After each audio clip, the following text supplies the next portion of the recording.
I'm live. Oh man, my room is a mess, but hey, we're just going with the flow. You know what I'm saying? We're going with the flow. Here, I should probably move in a bit.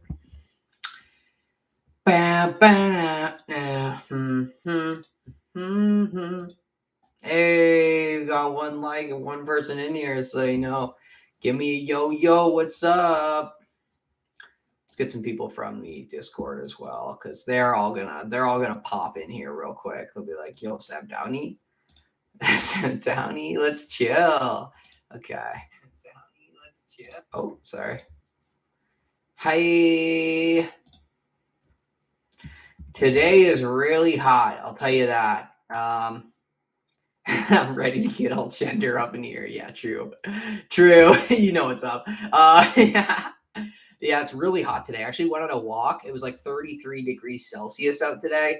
And like straight up, like I only got like maybe 5,000 steps. Like I was just like, yo, like I could not. Like this is too much. Probably try and go to a walk after the live stream as well. But yeah, it was pretty hot. Oh yeah, 106. Oh, that's probably Fahrenheit, right? Let's see. Fahrenheit to Celsius. 41. Holy shit. 41 Celsius? That's pretty crazy. OMG, got an email from GRS Montreal. No way. That's so awesome. Congrats. If you don't know, that's like the main like gender reassignment surgery clinic in Canada, I believe.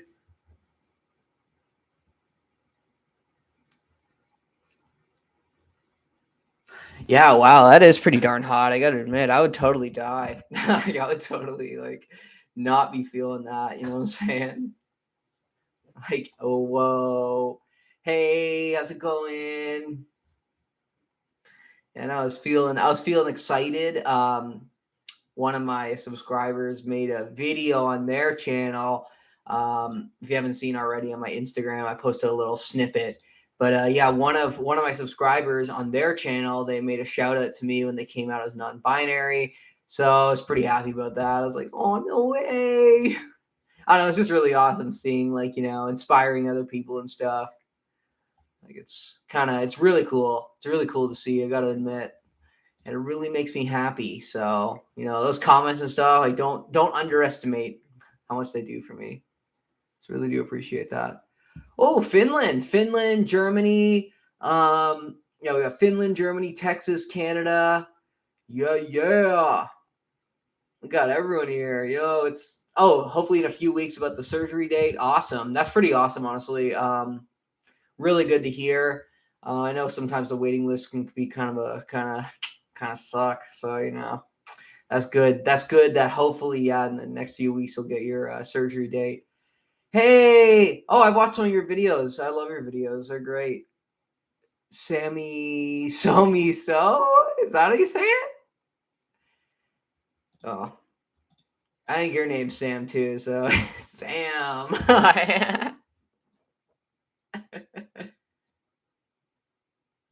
Yeah. Oh, thank you. Yeah, no, I decided I wanted to see the chat today because if you don't know from my other live streams, sometimes I'm literally looking right in there, like, what the fuck you guys say? Oh yeah. Yeah, we're just hanging out, you know, we're chilling. We can talk about whatever you guys want, you know. I did a video today too. I did that. I don't know if you guys filled out the survey for the thank you. I cut it myself. Yeah, I don't know if you guys checked out the survey on my Discord. It's one of them. It's the what gender affirming procedures are you looking to get, or like surgeries you're looking to get. So I did that video today with all those results. It was pretty fun, gotta admit. It was a good one. Was pretty interested to see a lot of the results. Like you'll obviously see it in the video, but I'll tell you one thing. I did find it interesting that, you know, on the male to female side, or like the feminizing hormone therapy side, you know, a lot more people were interested in regular dose HRT, not like low dose HRT, compared to on the FTM side. It was kind of the other way around, where there's a lot more people interested in the low dose and a lot less people interested in regular dose. So I thought that was kind of interesting. That was like the main kind of interest that I found in that video.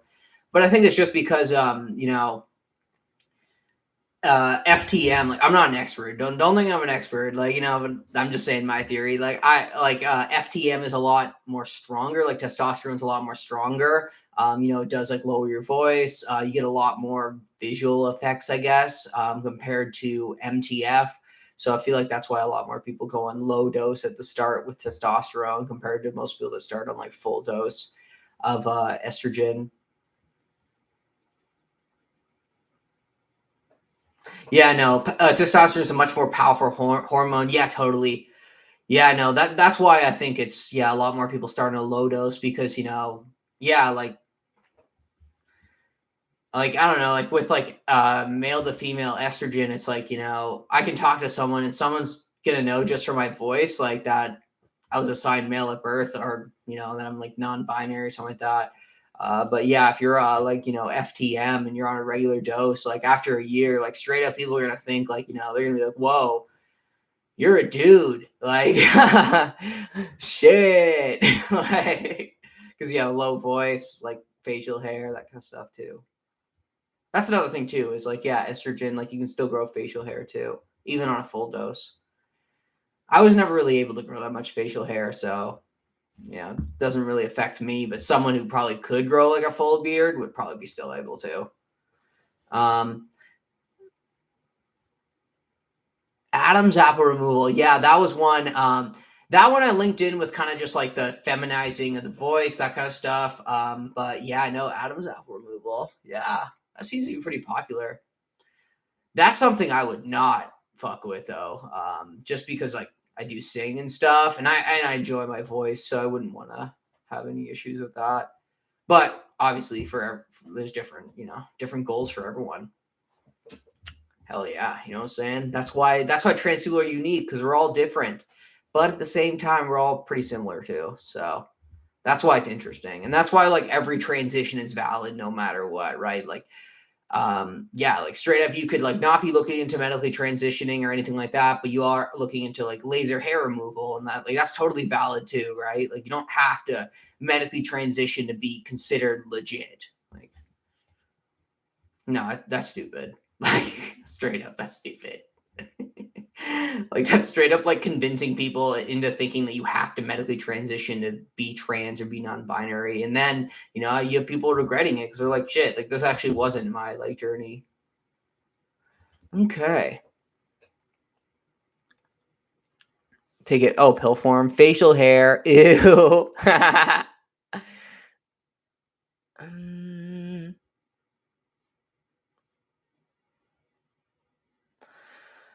um, Neurodiversity. Yeah, no, good idea actually. Feel bad, but I kind of got to look up what that means. I've heard the term before. Oh, variations of the brain and stuff. Oh, okay. I guess I could try and figure this one out. Okay. Interesting. I'm interested. Yeah. Yeah, that's gonna happen. Yep, that's gonna happen. Oh, okay. So it's like an umbrella term for like stuff like dyslexia, autism, ADHD. Oh, okay.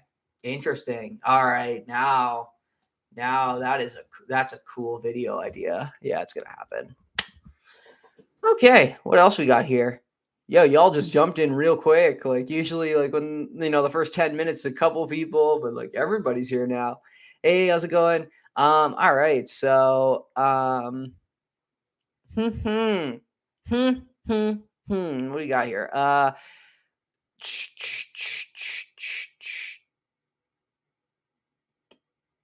For whatever you're doing in 2 frames per second is rad. That's pretty good. Same. I literally hate being in public because of the damn facial hair, and no matter how good. Oh yeah, yeah. Sadly, facial hair, it's kind of annoying. Um, because I find like you know, I don't know why in this world like we're so directed towards like anybody like people's like minds are like just like I don't know what the word is. Like they're like designed to think that like if you see facial hair, it's man. Man equals facial hair. Like it's just like that's kind of what people have learned to just think. So it's really difficult sometimes, like especially like if I have any showing facial hair, like I've kind of like I don't care anymore. It's like, yeah, oh yeah, make fun of my mustache. Like, okay, like, but yeah, if I have any showing facial hair, like someone's going to think I'm automatically a man, right? Which is kind of annoying, but hey, in the end, that's why self-validation is key. That's why it's key, yo. What else we got here? Okay.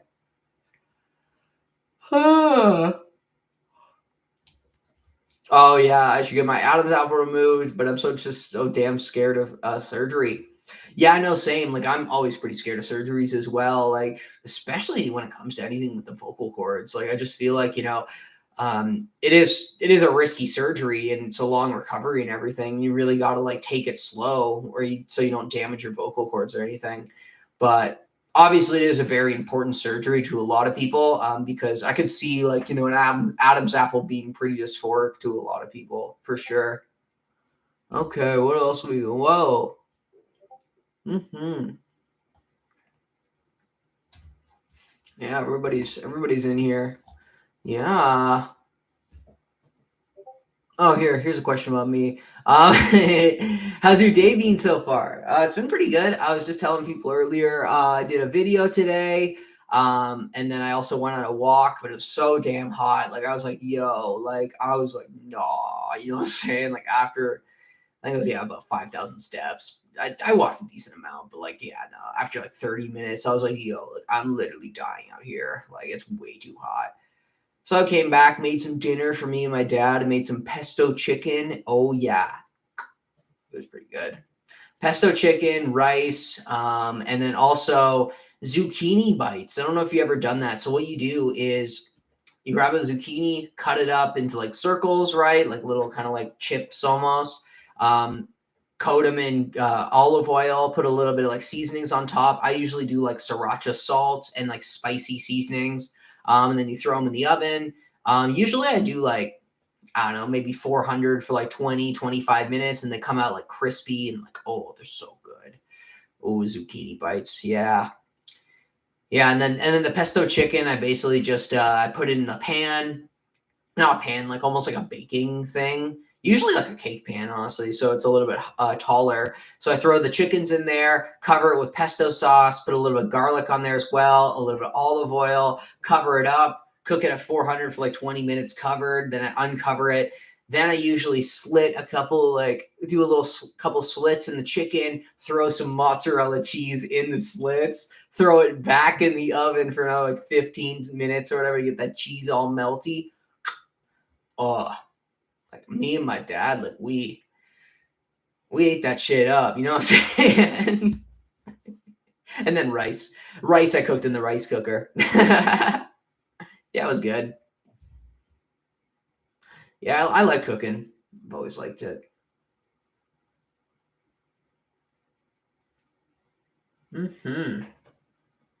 Yeah, I actually have seen that on Groupon. You can get like laser hair removal sessions for pretty cheap. Yeah, no, honestly, it has been pretty cheap.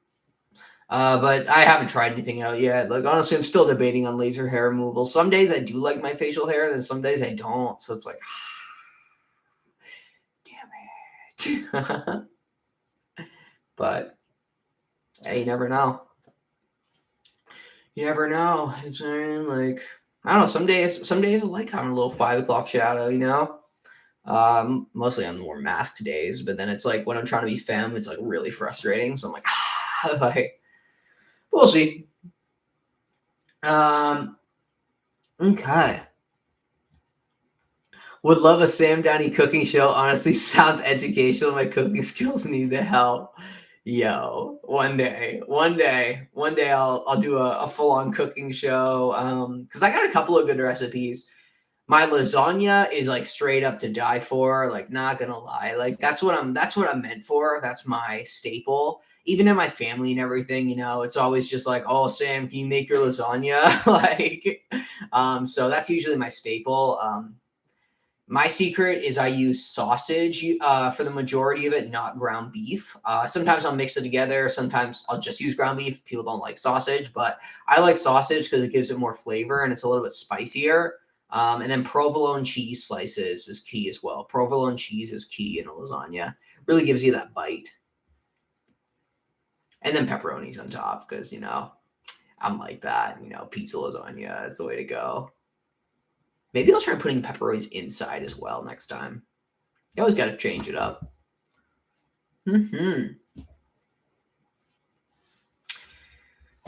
So, guys, I got a situation at work that I need help with. So we got an incentive at work for the next couple of weeks where we can get one bra, one Wear Everywhere bra, which is the pink line of bras, any color, any style for $10. I need some.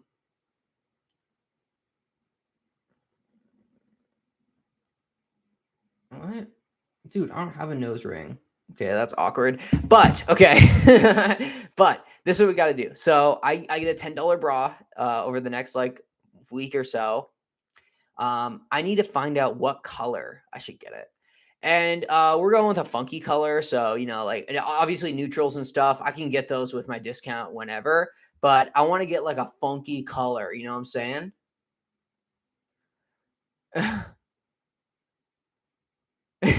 What the? Okay. But yeah, so let me know what color. Damn, lime green. That's what actually we've been debating on, to be honest. But yeah, let me know some other colors though. I gotta figure this out. Yeah, lime would be so fire. Ooh, purple would be cute too. Darn, this is gonna be a hard choice. Bro, I'm not wearing a trash bag. Too good though. Ooh, orange. Red would be cute too. I have like this one's blue. I have a blue one. Wow. Nice summer bra. I have a blue one. I have a purple tie-dye one, and then I have a lighter blue one as well. So I want to get something a little out of the box, you know? Honestly, the lime green seems pretty sick. Ooh, maybe peach too. You guys are too good. Orange. Pink. I have a great pink sports bra that I wear all the time. Ooh, hot pink.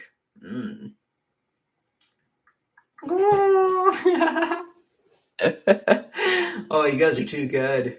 I know it's such a hard decision. This is what they do. They're like, oh yeah, $10 bra. Like, you know, like, damn it. I don't know what color I should get. Because not gonna lie, if you aren't getting underwear that's colored, get out. No, I'm just kidding. No, I love colored stuff.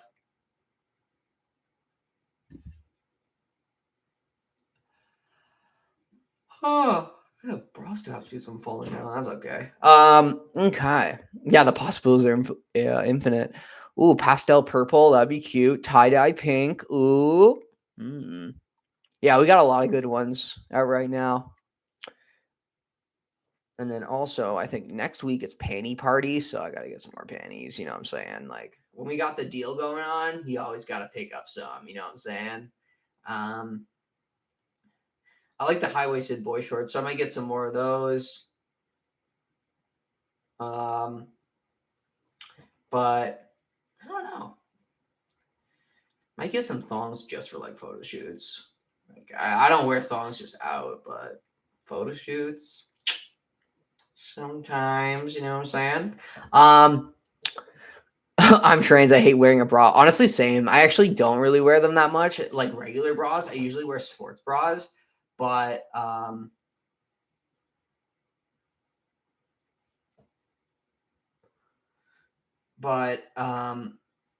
see-through.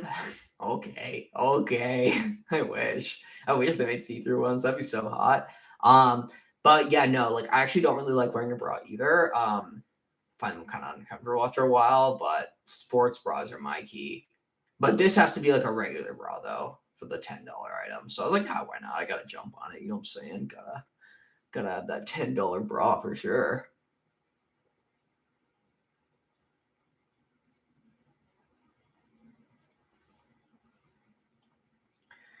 Oh yeah.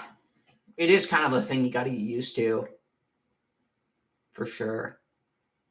But like I'm gonna be real, like I find it kind of awkward going out without a bra on now. Like my boobs have gotten like too big, so it's just like it's like yo, nipple central.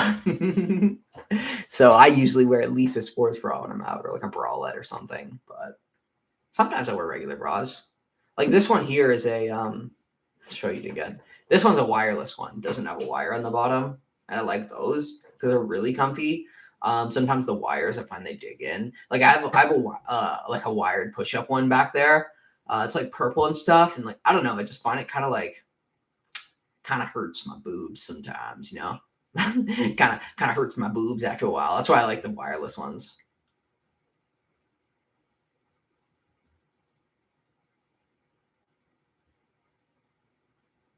Sport is the way to go in baggy hoodies. Yo, hell yeah.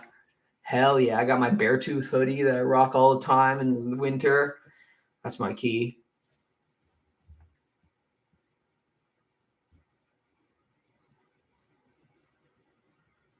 Hey.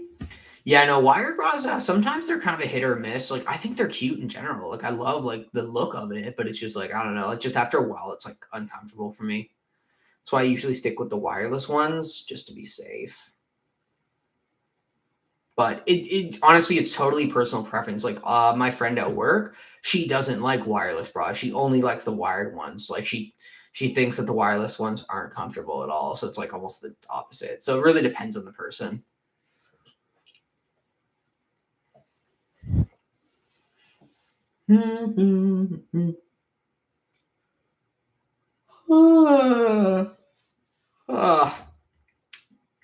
Yeah, padded bras are cute. We actually have a wireless push-up bra at Pink.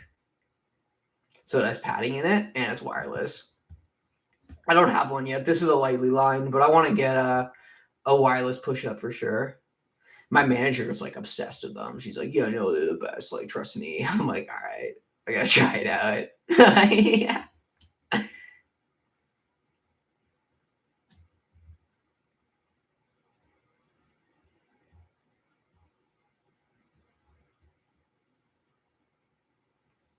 Mm-hmm.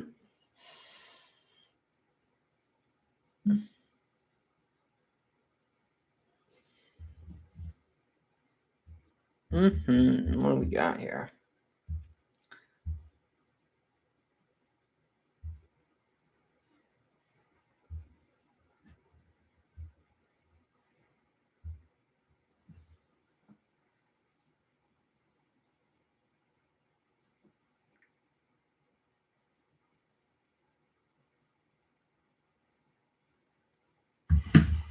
Okay. Bluetooth bras. Oh my god. Okay, so we got a couple comments. Let's check my phone. Okay, so I have amazing news. I'm MTF and I did my 6-month HRT measurements yesterday. My hip line has increased 10 centimeters. I had x-rays, it's pelvic growth, and an A cup now. Yo, nice. Nice.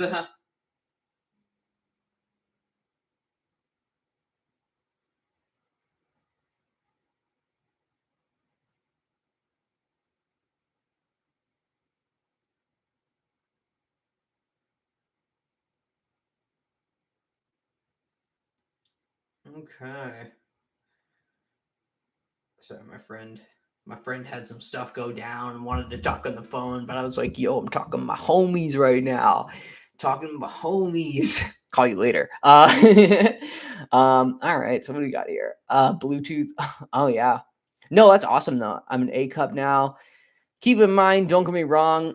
I think a lot of people think that, being an A cup or being a B cup or being a C cup is like, oh, that's the only kind of like that's how you get that's larger and larger. It's like technically yes, but at the same time, it really depends on your band size as well. So a 36A, if your bra size is a 36A, that's actually a pretty decently big size. And technically that's going to be the same cup as a 34B or a 32C, right? So like, don't get me wrong. So don't overthink the whole cup size thing. It happens with girls at work as well. Like I'll do a measurement on them, and then I'll measure them at like a 32C, and they're like, "What? I'm not a C cup. Like I've always been like an A, or I've always been a B." And it's like, no, like that's your size. Like it has nothing to do with C being bigger than a B. Like It's more based around like, yeah, like, so everyone's size is custom and different, like, and it really doesn't matter like what your letter cup is, I guess, if that makes sense. Because hey, like technically I usually wear about, yeah, like 30. Oh, that's a good example. So yeah, you're an A cup 38A. Technically, that's the same cup as a 32D. So you could be a 32, like obviously you wouldn't be like, because you need probably the bigger band, but you know, you're rocking the same cup size as a 32D. It's like in the end, some people might think, oh, because D bigger. It's like, no, like it's not true at all. It's totally a sister sizing, custom sizing kind of thing. And like, you know, having a higher letter doesn't mean you have ginormous boobs. Sam Downey said it here. Having a high letter raw size doesn't mean you got huge boobs.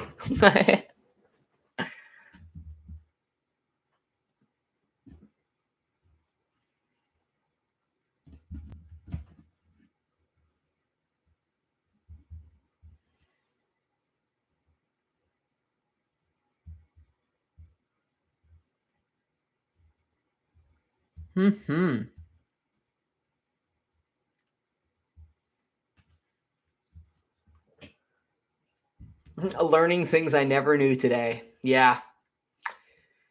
Uh,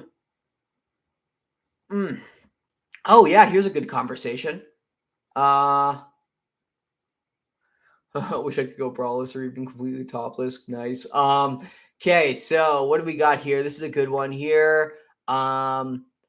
Opinion: shirtless women should be normalized. Boobs are not inherently sexual. Yeah, totally. Totally agree with that. I think people, regardless of their gender or body, should be allowed to be topless. Yes, totally. You know, yeah. I really don't understand this. A lot of people think that, you know, I don't know. We just live in this society that's like boobs are just like overly sexualized. Like even at the store sometimes, like I don't know, like really does piss me off because you know, some guys will sometimes come in and they'll try to be almost like funny with me and think they'll try to almost sexualize me giving measurements or doing measurements on women, thinking like, oh yeah, you get to like stare at boobs all day, like, oh, it's that must be so great. And it's like, what? No.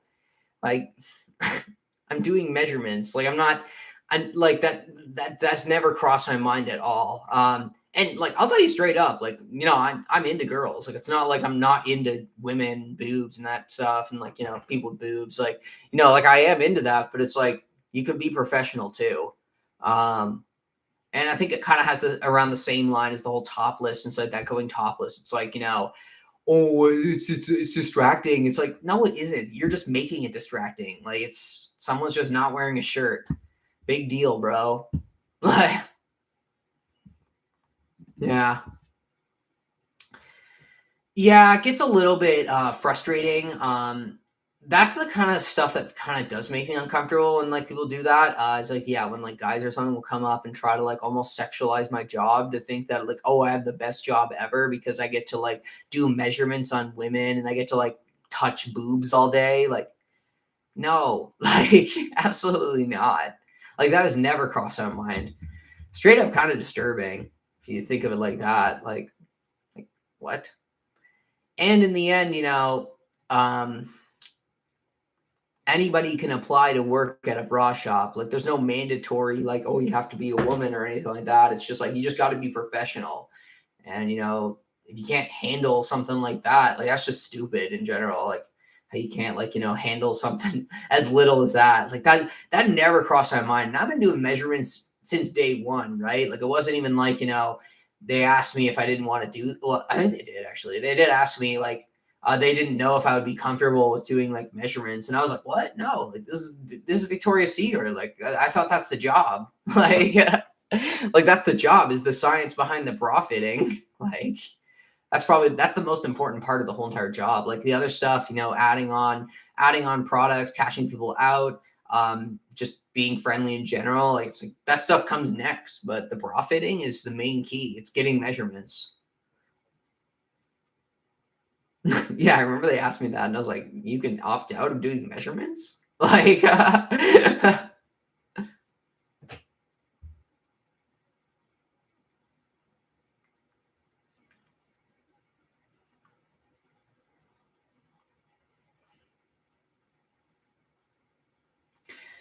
Oh, as a massage therapist? Oh, yeah, I could see that happening as well. Same kind of thing, probably, right? Like that's yeah, it's just ridiculous. Like it's like, stop over sexualizing any kind of action of touching someone, right? Or like getting in someone's comfort zone. That's what it is. It's like people yeah, it's people thinking that it's like they're sexualizing, oh, you go into someone's comfort zone. I'm like, whoa, like, oh, no. And I mean, it's like, no. Like I'm helping people find bras that fit them. Oh, I'm FTM, so sports bras is life saving. Yeah, no, honestly, I just find them really nice for when I'm working or if I'm kind of like out and about.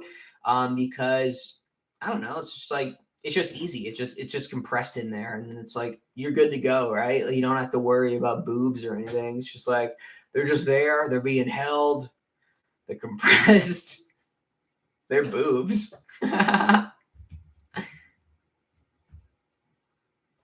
Mhm. But yeah, anybody get up to anything exciting this week or weekend? Mm.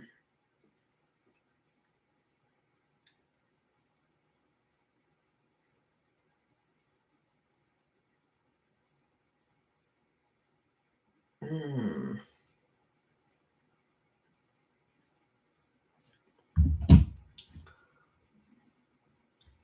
Oh. How do I put on a bra without pulling on your how do you put on a bra without pulling on your hair?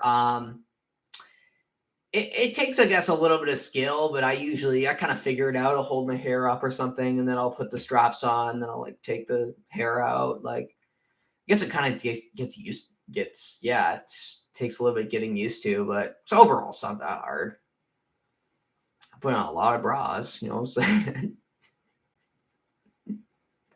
Oh man, I'm obsessed. Well, guess I'm lucky to work in a place where I'm obsessed with the products. That's why it's great. Like, even I was talking to my ex today. She's got an interview at the stag shop tomorrow. Um and if you don't know what a stag shop is, like a sex toy shop, like they sell like sex toys and things like that. So that's pretty exciting as well. So, because like she's really into those kind of things too. So I was like, yo, like you get to sell something you actually like. So hopefully she gets that. Everybody wish her luck in that. Okay. Oh, well, news. I got myself a boyfriend. We started dating around a month ago. It's going great so far. Oh, it's so awesome. So great to hear. Oh, cute. Got a little boyfriend. Oh, is he a cutie? He's a little cutie.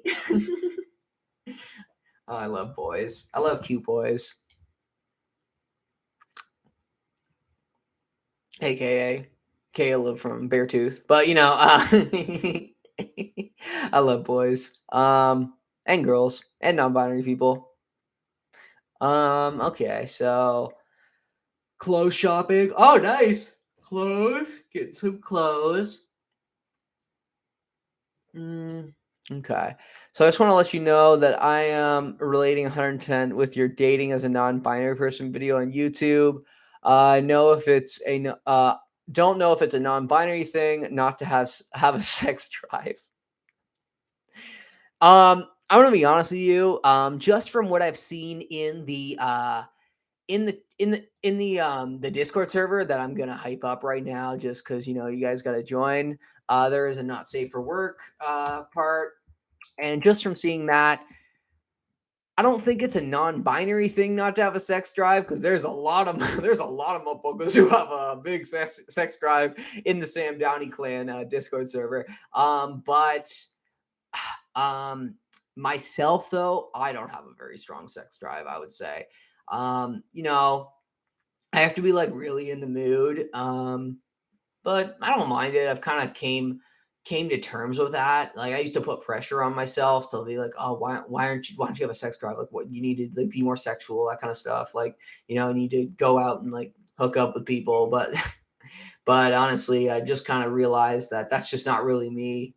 And I don't know. I just like cuddles. I just like having a little cuddle buddy. We can watch like scary movies and reality shows. Get some food, eat some food, not shame each other for eating a lot of food. But yeah, no, I love it. Ooh, nice. Finished the uni subject. So you got one more to go and then you graduate. Awesome. Congrats. That's awesome. Oh, I love school. Well, university. Well, college, I guess. Hey Sam, thank you so much for your content. It's really helped me throughout my transition. Oh, thank you. Thank you. Yeah, you better join the Discord server. Honestly, you won't regret the Discord server. It is straight up probably the coolest community ever. And I'm not just saying it because it's my Discord server. Like it's just like in general, just the community has gotten so strong. So it's really awesome.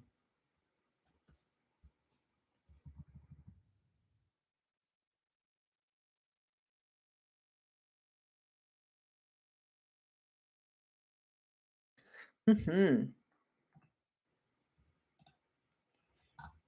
Oh wow, we just had a bunch of people join. Yeah, we had a couple. Nice. I dig it. You guys, so great. It is a good server. Yeah, I know. Honestly, it is. Okay.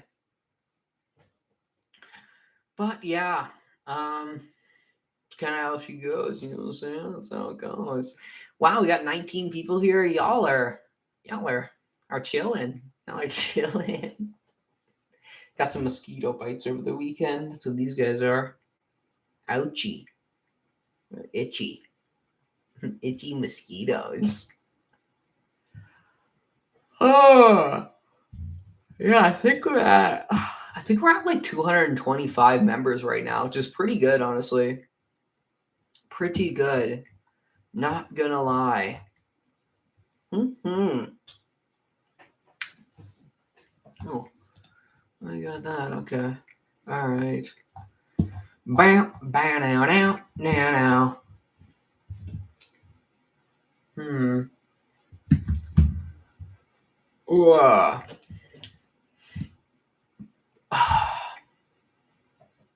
Sorry, I'm kind of like burpy today. Even when I was filming that video, I like burped like 3 times. Like, well, you guys will enjoy it, but you know.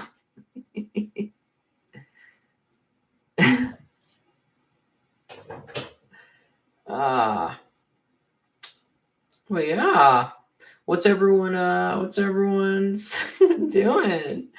Honestly, I just got really excited. So I was like, oh, come on a live stream because I don't know if you guys saw on my Instagram, I posted a snippet of a video from another YouTuber who basically gave me a shout out in their coming out video, coming out as non-binary. They said that, oh yeah, Sam Downey's inspiration. I was like, yo, so that was pretty cool. So I got really excited and I was like, oh, come on YouTube, you know, see what everyone's up to.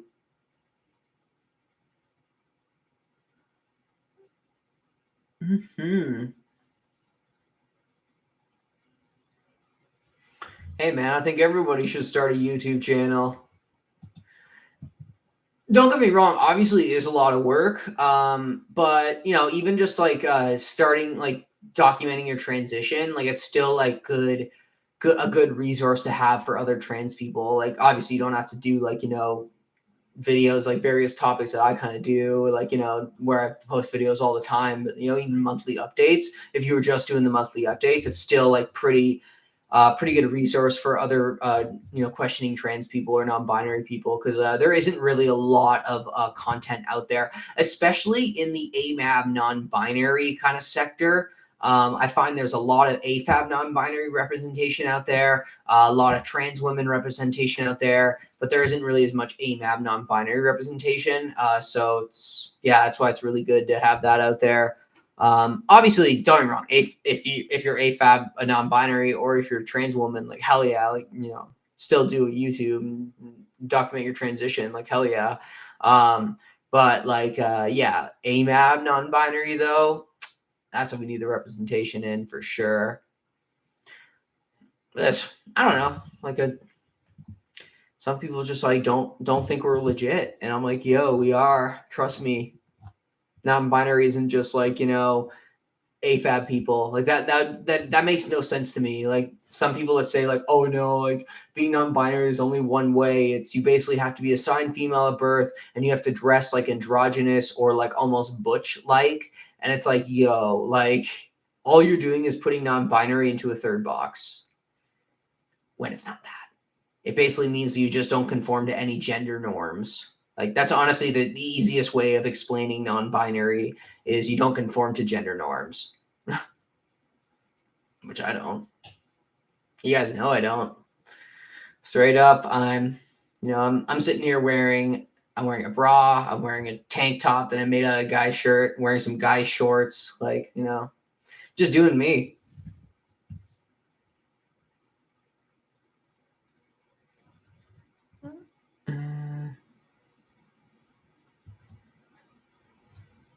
If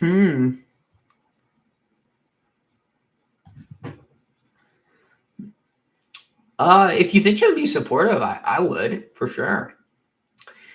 A lot of people are very supportive overall, and they just want to see you happy. I feel like just some people, they're just like they find trans people like super uncomfortable, like they're uncomfortable around trans people. But I feel like a lot more people are kind of getting over that kind of mentality of thinking like, oh well, no, I'm just not that comfortable around trans people. It's like, well, I'm not comfortable around you, bitch. No, I'm just.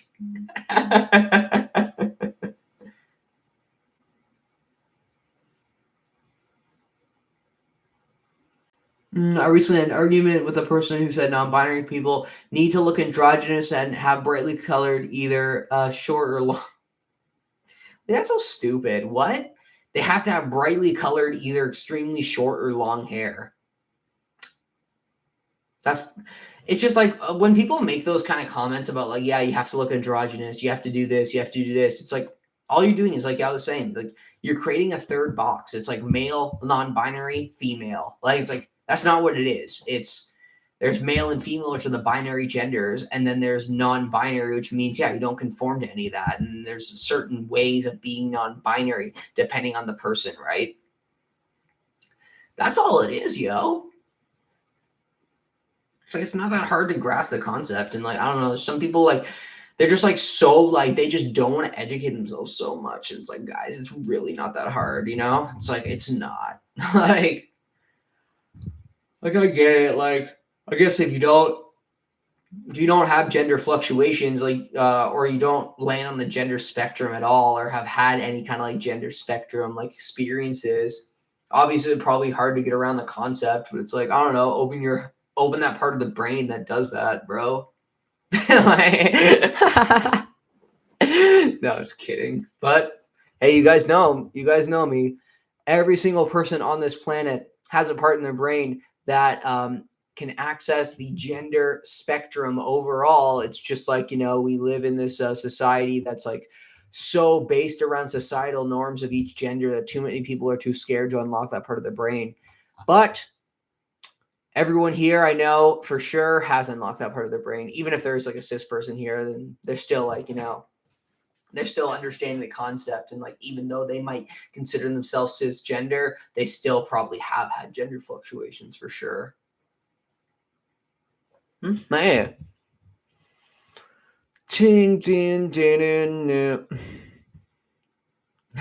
Well, I just talk about like gender on here and everybody's just in on it.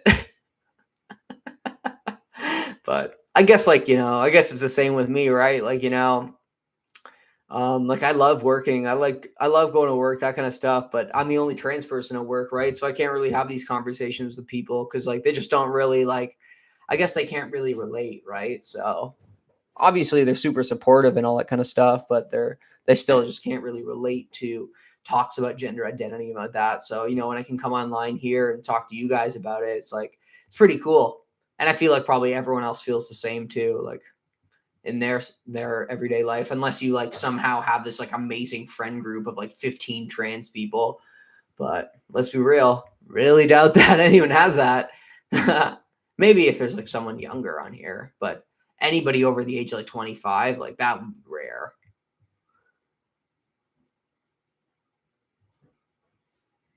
Hmm.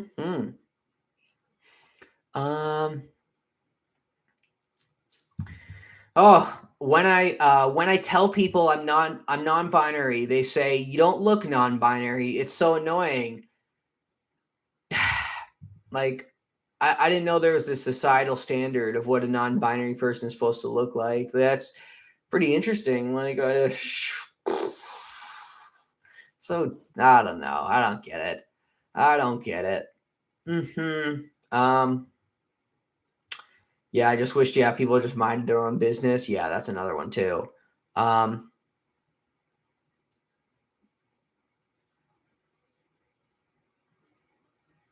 you missed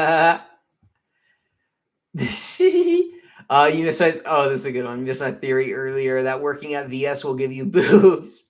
It isn't the HRT. Yeah, honestly, so true, man. Like, I don't know. I started working at VS and just they started growing in for some reason. Strangely enough.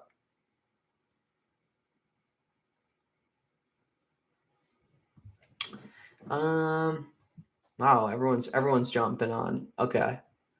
Um,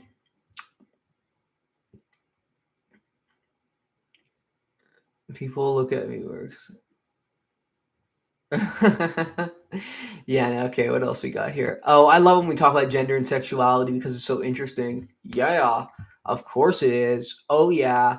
Um, Came out to my mom. She told me it'd be easier just to be a lesbian, as if I can choose. Oh my god.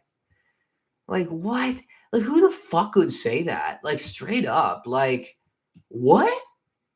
It'd be easier to just be a lesbian. Yeah, it'd be easier, but I'm not that. Like, it's like, I understand your point. I understand your argument, and it is true, but I'm not that. Like, I don't know. It's ridiculous to me. It's straight up ridiculous. Like, like what? Like, who would say that? Oh man, that's just how some people are, though, I guess. Um, but hopefully one day we'll get to a point where, you know, people will be a lot more accepting and a lot more open minded to learning, honestly. Damn, where did I put my water bottle? What the hell? My water bottle. Oh, it's over there. Mm.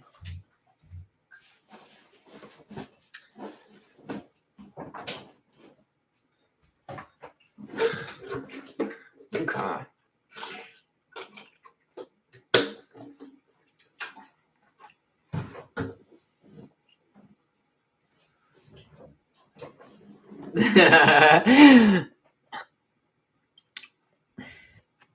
That's yeah.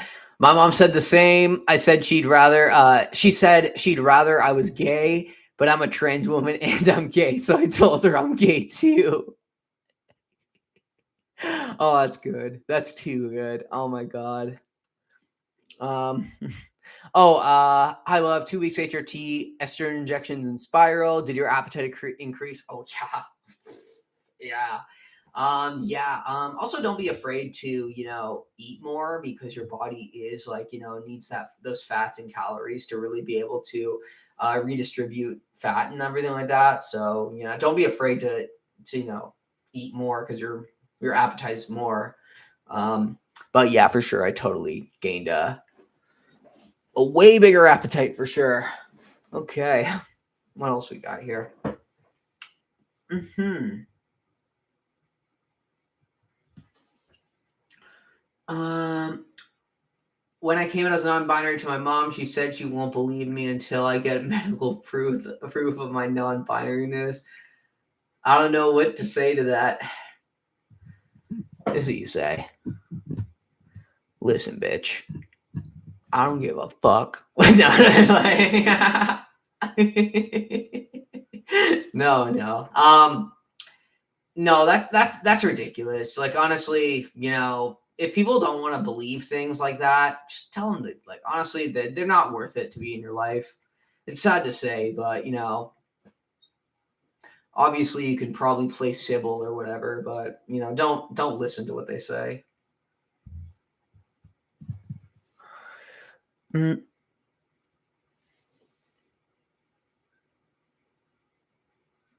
Mhm. I did have to come out to her as bisexual twice because she somehow forgot about the first time. Yeah, okay, let's talk about this. Let's talk about this. I find that sometimes with coming out sexuality wise, people tend to think that, having a more open sexuality, for example, pansexual, bisexual, that kind of stuff, people don't take it as seriously, I find. Like, it's like, if you come out as gay, it's like people are like, whoa, like that's a thing, But it's like you come out as like bi, and it's like, people like almost like they don't think it's legit until you bring someone home, right? And I feel like that happens a lot. Like that happened. I know it happened with my one friend as well. Like she had to like come out to her family a couple of times because like she came out as bisexual, but she still had a boyfriend, right? And they kind of just didn't believe her. And it's like, like being in like a cis heterosexual relationship doesn't mean that you're bisexual. I mean, doesn't mean that you're straight. Like you can still be a bisexual because you know what bi means? It means that you date like two or more genders. It's like, yeah, one of those genders could be the heterosexual version of like, the opposite of you or whatever.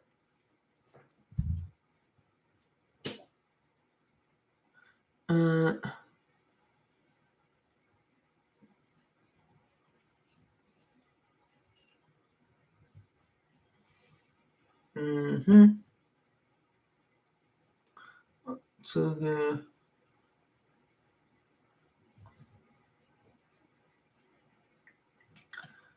courage. Oh, I wish I even had the amount of courage as you guys to come out. Hey, it takes time, honestly. It really does. Don't rush it. You know, like I get it. I sit here and I speak like, oh yeah, no, I'm not bi. I don't really care what people think. It's like I didn't always have that mentality about it. There was a point in time where I was really insecure about like, my gender identity and that kind of stuff. And I was scared to really express myself in that way. I was also scared to not be trans enough or whatever, right? So I dress a lot more femme just to people take me seriously. So it does take a lot of time to really be able to self-validate yourself. But that's kind of that's what this whole channel's about, right? But you know, take your time. Like, don't worry about, oh, I gotta come out now. Oh, it's gonna be too late if I don't come out now. It's like take your time, honestly, because it really does take a long time to really gain that confidence to just like do it. Just do it. Like it's hard. It really is. It's probably the hardest thing that like one of the harder things you'll do in life, really, because it's one of those things that it's like it's one of those conversations where it's basically one-sided. Like you don't know how people are going to react. Like straight up, you could think people are going to be super supportive and they're not. But in the end, you're always going to have supportive people out there, aka the Sam Downey clan. Just saying, but but obviously take your time and everything.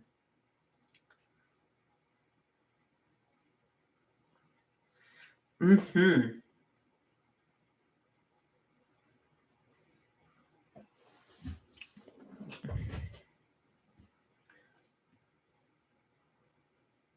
Okay. I'm planning on ghosting my parents when I move out, and then after a while, then texting, asking where I am and why I'm not talking to them, and I'll just go, I'm gay and block them. That's my coming out. Hey, honestly, in the end, you don't owe them anything really.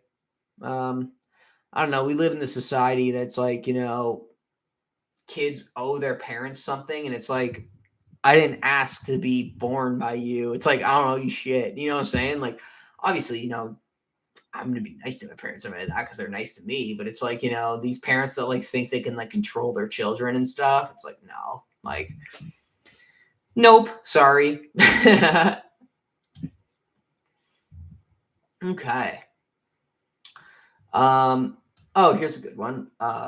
Jay said, I still get thoughts that I'm not trans enough and it's a lot better than it used to be. Yeah, no, honestly, this is a good point. This is a good point. I feel like this is internalized transphobia. It is a really big thing in the trans community. I even deal with it as well. Let's be real.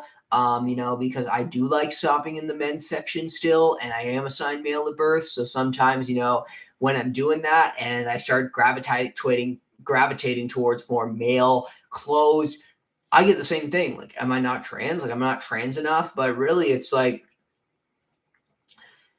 it's almost like I just got to look back at it and it's like, why am I trans? The reason why I'm trans is because I don't conform to gender norms. So it doesn't matter what clothes I wear, if they're male clothes or female clothes. Like, I'm not looking at the tag for that. I'm looking at it as I like wearing that, and that's what I feel confident in. So it really doesn't matter, like, if you're being trans enough or not, because if you're trans, and that's really it. Like, no one else can tell you, like, oh no, you're not trans enough. Like, what are you saying? Like, you show up in the men's section, you're signed male at birth. Like, that doesn't make sense. And it's like, no, I can still wear guys' clothes and not consider myself a guy. Like, you know what I'm saying? So that's why, if you ever have those thoughts, like, oh, am I not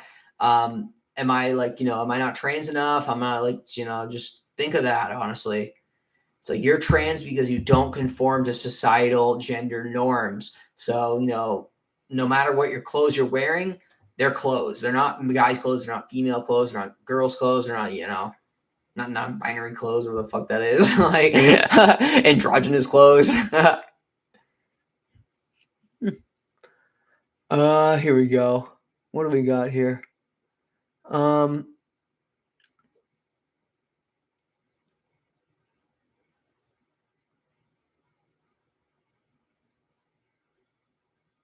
Who do we got here?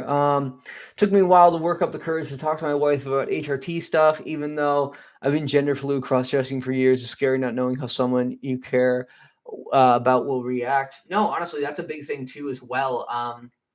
Because, going on HRT is a big thing, and there are a lot of physical changes, and especially with your partner, because there is a lot of physical changes libido wise. So that can affect your partner as well if you are sexually active with your partner. So yeah, it is a big thing, and it is scary for sure, not knowing how someone would react. Oh, here's a good one. I'm just worried that if I don't come out soon, then people won't believe me, or even if I do come out, people will think I'm doing it because it's popular. That's don't.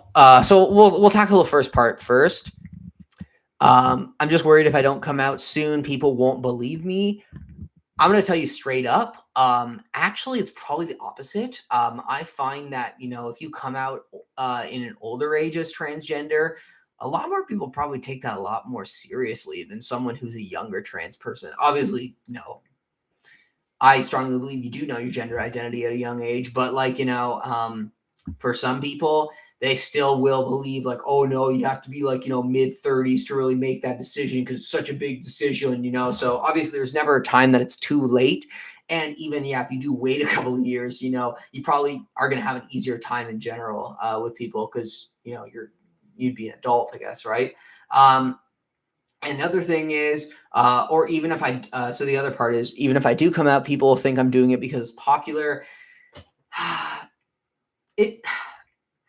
This kind of theory, it does kind of annoy me as well. Don't I'm not like annoyed with you or anything. I'm just saying, like, in general, and people, because a lot of people do think this. It's like, oh well, being trans is popular now, so everybody's coming out as trans now, and it's like, no, they're not. Like, in Canada, we had a census, and it included non-binary and trans people. You know what the percentage of non-binary and trans people were in this country? 0.33%, 0.33%. There isn't a lot of trans people. It's just the media, especially right-wing media, likes to push that there's so many more trans people. It's so crazy, and we're getting so many more trans people when we're really not.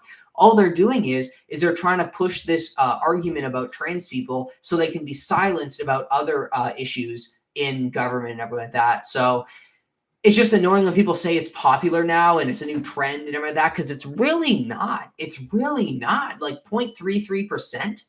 Like, that's not, that's like a third of 1%. Like, it's like that.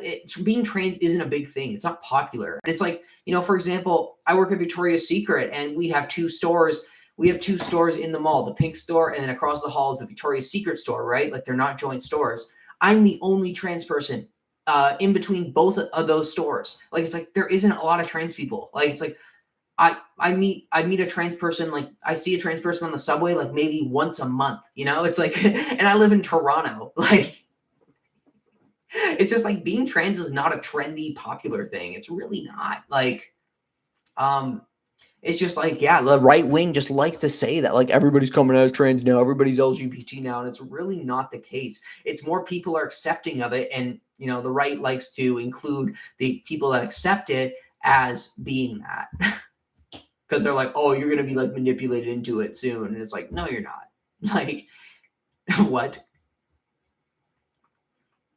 Mm-hmm.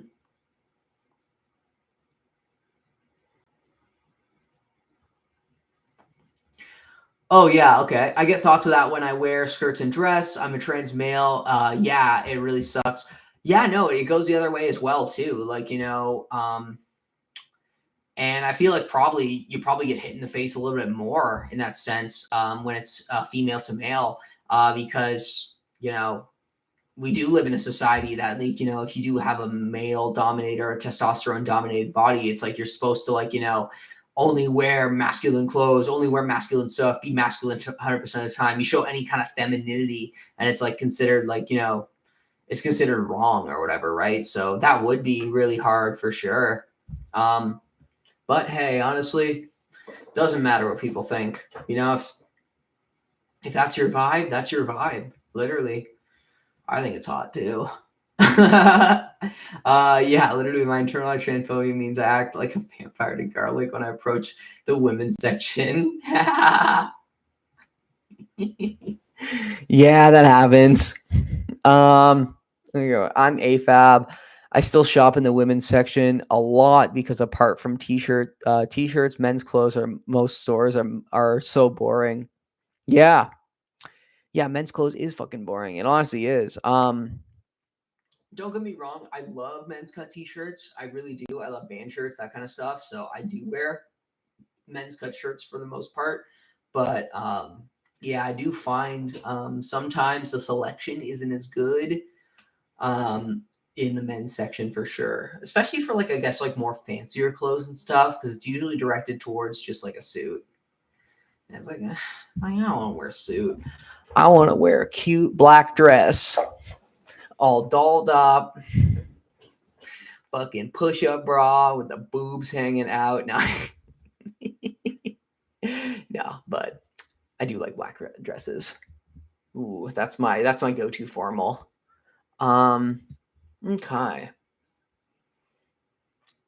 What do we got here?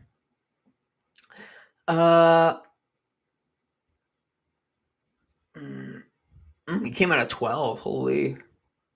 Whoa. Thinking about that, I'm like, wow, I did not have the guts to come out of 12. Yeah. Okay. Yeah. The trans popularity thing is BS. People do a lot of things because it's popular. Join sports teams, listen to certain kind of music, fashion, downright all the time. It's about being trendy. If trans was popular, we wouldn't go through all the daily harassment. Honestly, like it's just so stupid. It's like I don't know, because I've actually had people use that argument too. Like, oh, it's trendy. Oh, it's this thing, and it's like it's 0.33% in Canada. Like it's like under 100,000 people in Canada, and we have a population of almost 40 million. Like it's like like it makes no sense to me when people make that argument. It's actually not true at all. And then people will make the argument there's so many detransitioners, and it's like, yeah, of course, if you Google search detransitioners, you're gonna get like 50 videos of people who detransitioned. That's only 50 people though. Like that's not a lot of people, you know? But it's like in the end, if you're a detransitioner and you have a big story, you're gonna want to share about that. So it's like, especially if you're, I guess, like if you're like a detransitioner who has fully transitioned before the whole like, oh, you don't have to like, you know, get bottom surgery to be valid, that kind of thing came out, right? Because I know there are a lot of people that do bottom surgery just because of thatness, because they got it done before, you know, I'd say the last 10 years of this whole new wave of trans people where it's like, it doesn't matter what you do to transition. It doesn't matter if you're on HRT. It doesn't matter if you get top surgery, bottom surgery. It's like everybody's transition is different. There's no specific way to transition. There's no like, you know, this is the first step, this is the second step, this is the third step. It's like, you know, you don't have to do that. Mm-hmm.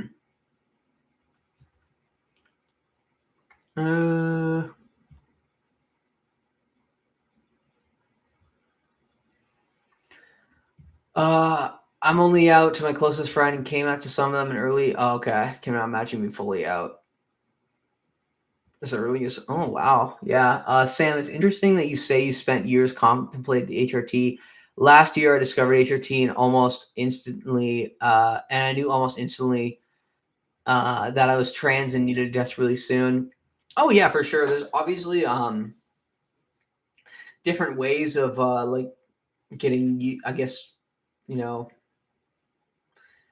what's the word? Yeah, there's different ways of like contemplating, like going on HRT and that kind of stuff. Like for me, it was 9 years, I would say.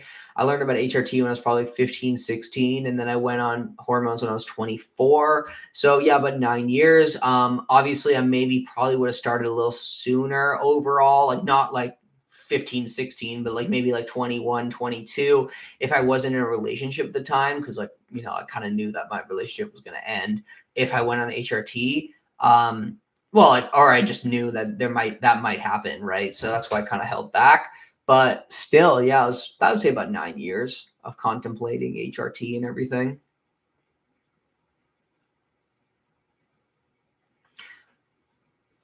Oh, two siblings who came as non-binary pretty much at the same time. Wow, that's crazy.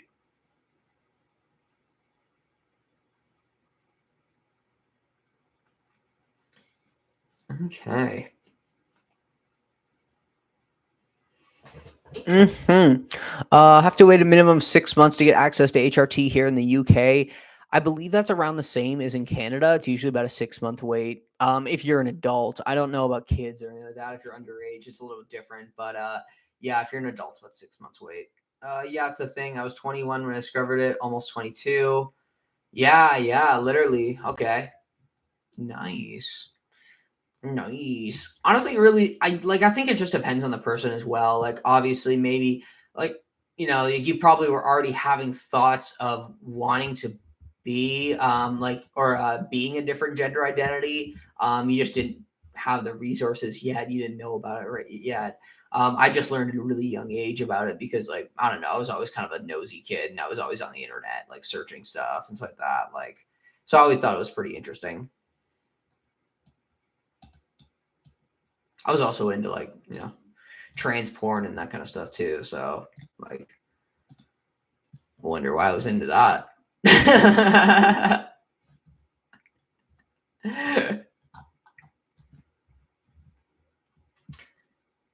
Yeah. Also, just so everyone knows, trans porn is not a representation of how trans women are sexually. Straight up. Like, that is not how it is. That is not how it is, yo. But but it's, I guess, a little different. I don't think a lot of the trans women actors are on HRT or like maybe take breaks or something, because like straight up, like, you could not have an ejaculation like that if you're on HRT for like a couple of years. Like, what? Like, like what?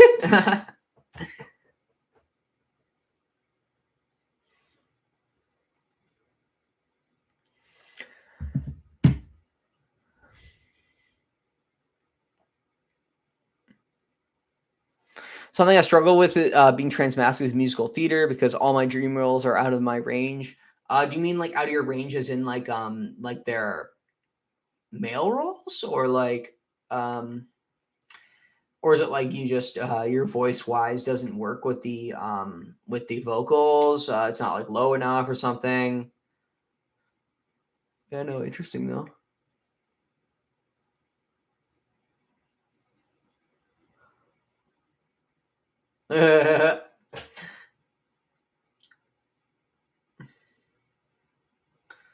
Oh. Earliest sign of like any sexuality or gender change is watching gay or trans porn. Honestly though. Honestly though. So true. No, I love it. Okay, so the first time I found out about non-binary is because I had a non-binary teacher. Oh, cool. That's pretty cool. I've never actually met a non-binary person in the educational world yet, but I always wanted to. I think that'd be really cool. I don't think anyone can go to porn for. Oh yeah, okay. Vocally, I'm an alto. It's all tenors and basses. Oh, okay. I think I'm a tenor. When I sing, I'm usually about a tenor, I would say. I don't think I could sing bass. Wow, we're at an hour and 10 minutes, guys. It always goes so fast when I'm on live stream with y'all.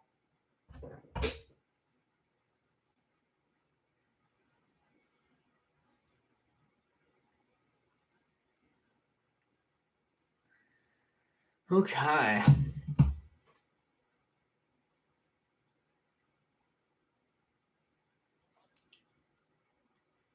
Gonna be exhausted.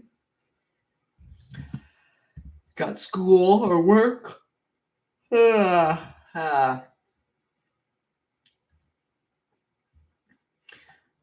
Yo, also thanks again for everyone for sharing my and checking out my newest vid, the How I Knew I Was Trans Non-Binary. That's a good one. And then also the 1 year on HRT. We're almost at 3,000 views on that one. So that one really got pumped, really, really nice. So thanks again for all the comments and everything. Really do appreciate all the comments for sure and the thumbs up. So don't ever hesitate to leave a comment because it really does help me out.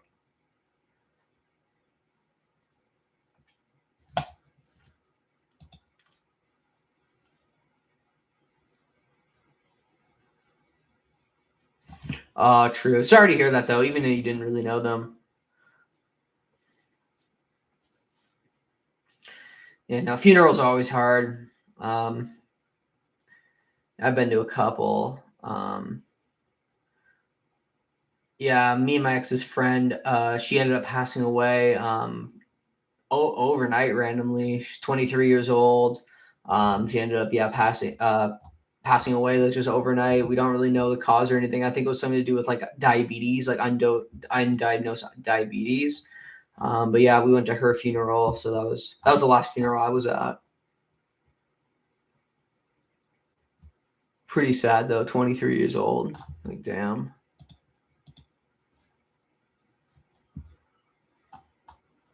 Sometimes she like I know some people believe it, some people don't, but I do. Sometimes I find she'll like creep up on me in my dreams and stuff. It's all crazy. I'm like, whoa, what the fuck, Victoria? Like, so that's always cool. I'm a strong believer in that kind of stuff.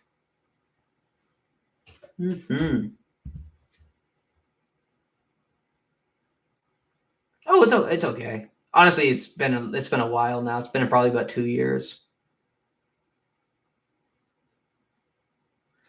Do you know anything about doses? No. I wouldn't be able to talk about that kind of stuff. That's doctor kind of stuff. Honestly, I don't really like talking about HRT doses in general because I feel like a lot of people think that there's a standard dose that you're supposed to be on if you're a trans woman, and there's a standard dose if you're looking to be low dose, do low dose E or whatever. But that's really not the case. People weigh different. People have different weights, people have different heights, people have different body mass in general. It's everybody's dose is going to be different. So talking about HRT doses and oh, this is what you have to be on if you want to get this. Oh, this is that doesn't really make sense. That's why I usually tell people to talk to a professional about that kind of stuff. Obviously there are videos out there from professionals as well who are in the medical industry, but I'm not a medical professional, so I couldn't be talking about HRT doses or like that. Also, I'm not going to sit here and say if you are an adult, you can DIY HRT. Obviously, yeah, you have every right to do that if you are an adult. It's just I don't like talking about that kind of stuff on my channel or on my Discord and like that, because there are people who are underage as well, and that is a no-go for sure. I'd be pretty upset if someone who was underage got their hands on hormones from someone who's above age that was in my Discord server or something like that, right?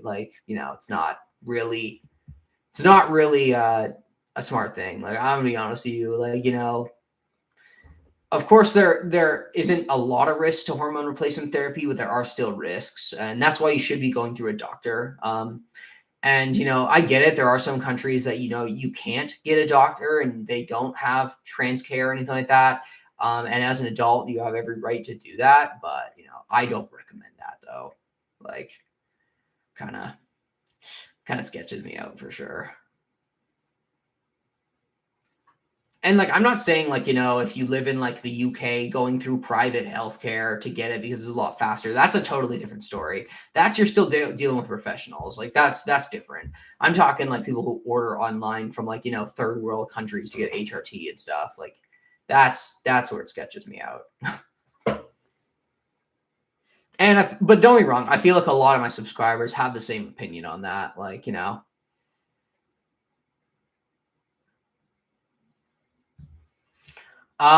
now I haven't really made stuff that much. I have played in bands in the past though. I've been working on a couple of things. Like, I don't know if you guys would be interested, but maybe one time when I'm working on my music, I can go on live stream and you guys can like watch me as I like record bass tracks and stuff and like guitar tracks. So that'd be a fun time because I have been working on a couple of songs. Just like instrumentals and stuff, and then maybe doing some lyrics and stuff later on. Probably get my one friend to help me out some lyrics. But yeah, if that would be something you guys are interested in, totally, I would do that.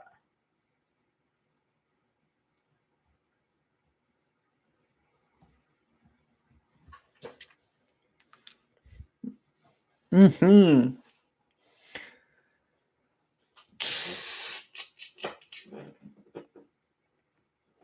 Okay. Yeah, okay. You guys seem to dig that. Okay, so we're gonna do that. Okay.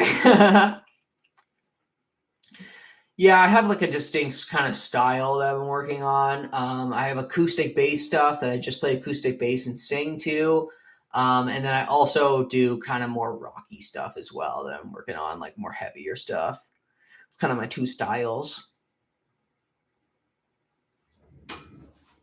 I just fucking left. I don't know what to say. Sad thoughts.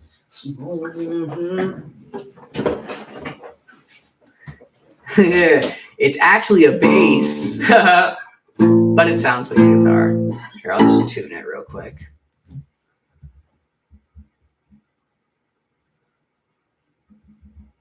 Well, I was kind of thinking I'll show you guys a song I've been working on for a while. Hopefully I don't fuck it up, but hopefully you guys like it.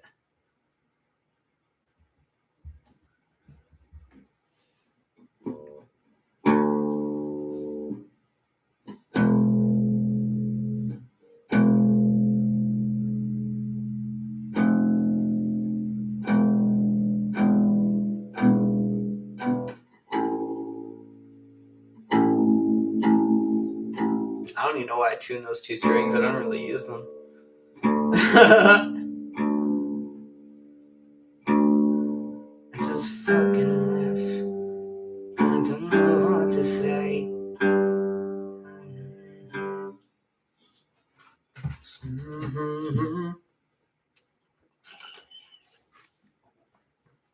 Okay. Yeah, that's it. Now playing guitar with boobs, guys, it's a little awkward, but we're figuring it out.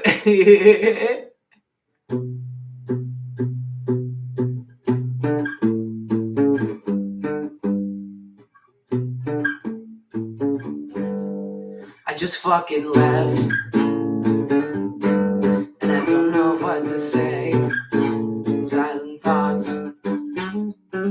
I'll call this sweet like a crazy fiend. Watch me fucking decay.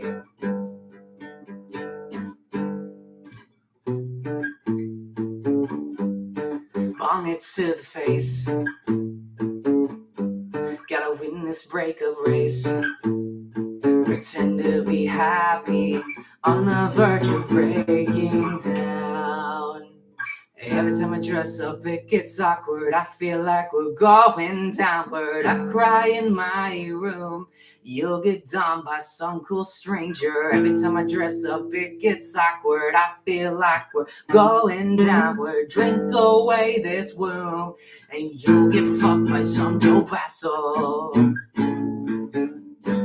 And I don't know what to say.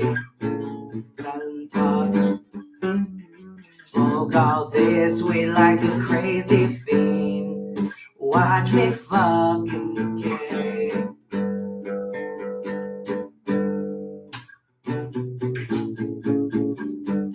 I know I'm different. I know this ain't for you. I don't know if I can do this with you.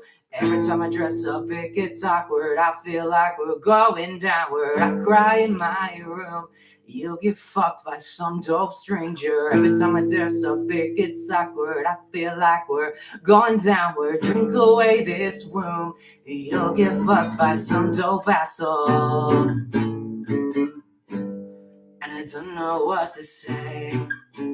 Silent thoughts. Smoke all this weed like a crazy fiend. Watch me fucking decay.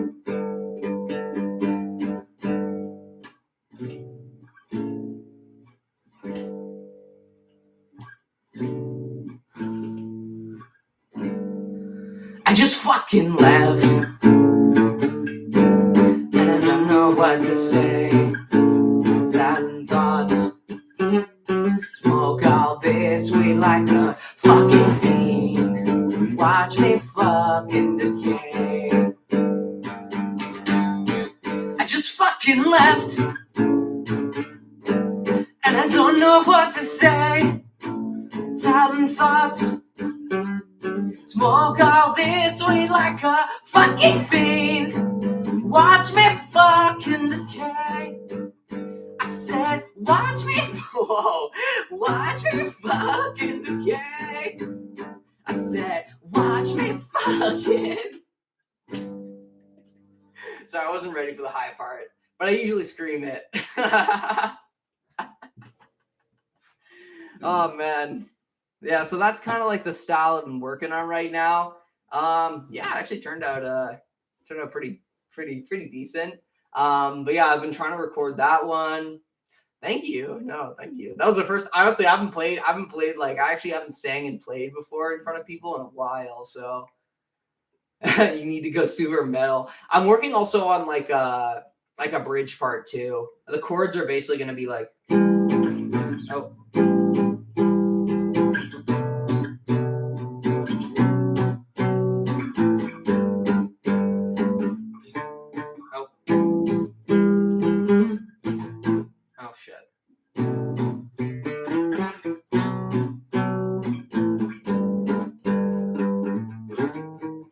Something like that. Spotify link. Yo, all right, now you guys got me hyped. So maybe I'll record this one day. In the next like weeks or so. I'll record it. I'll practice a little more so I can get in like a good take, and then I'll have like a video and stuff for it. Hopefully one day I'll be able to go in the studio and like record some like. Because like I can record my own like it's like demo stuff, but I don't really have like the skills to do like a full on like recording, like full on like mixing and everything. Thank you. So yeah, it's like and I don't know what to say. Silent thoughts. Smoke all this weed like a crazy fiend. Watch me fucking decay.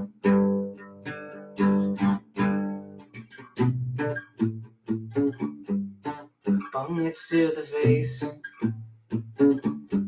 Gotta win this burger race. Pretend to be happy on the verge of breaking down. awkward. I feel like we're going downward. I cry in my room. You'll get done by some cool stranger. Every time I dress up, it gets awkward. I feel like we're going downward. You go away this womb, and you'll get fucked by some dope asshole. And I don't know what to say. Silent thoughts. Smoke all this weed like a crazy fiend. Watch me fucking gay.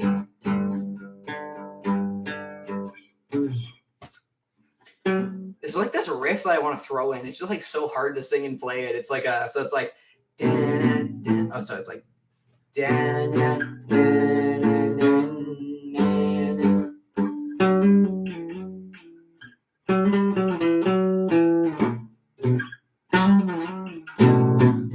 it's like a but yeah, it's kind of like my style. I don't know. There's another one I've been working on too, but I don't really have lyrics for it yet, except for the like chorus.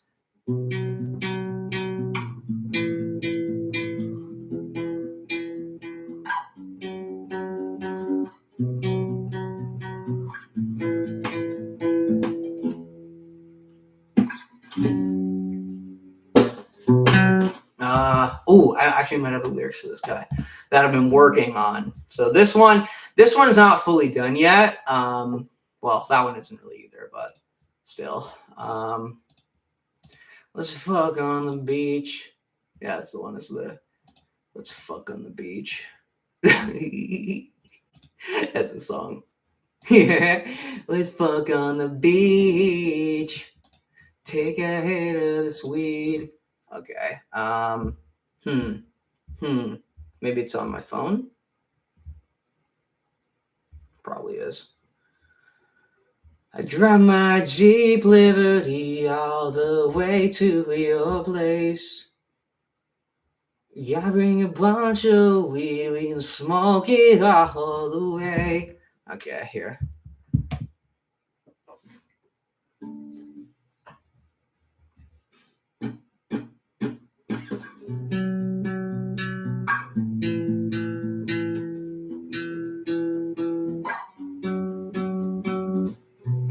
I drive my Jeep Liberty all the way to your place. Gotta bring a bunch of weed, we can smoke it all away. She asked if I was a boy or a girl, I'm what you perceive.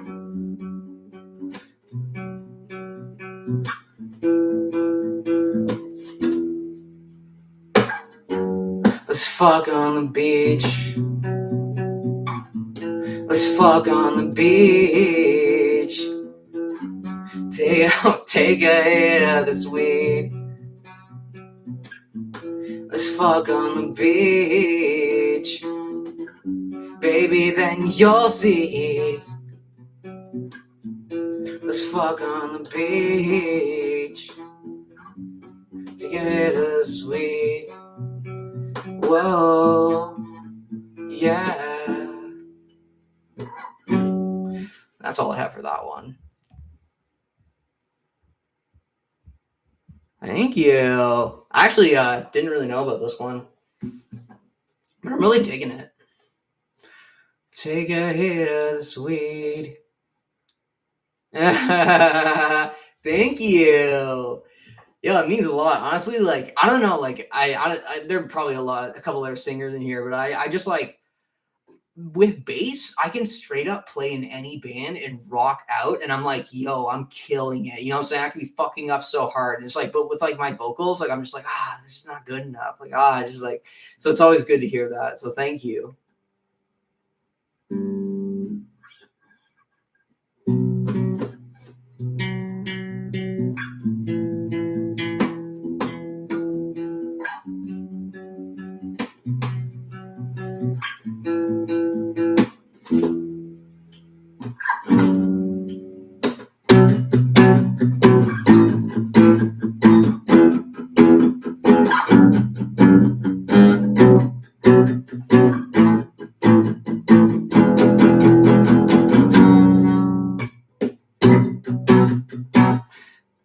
Oh yeah, and there's this other part of that song too that I was working on too. I don't know how it's gonna go, but the second part is basically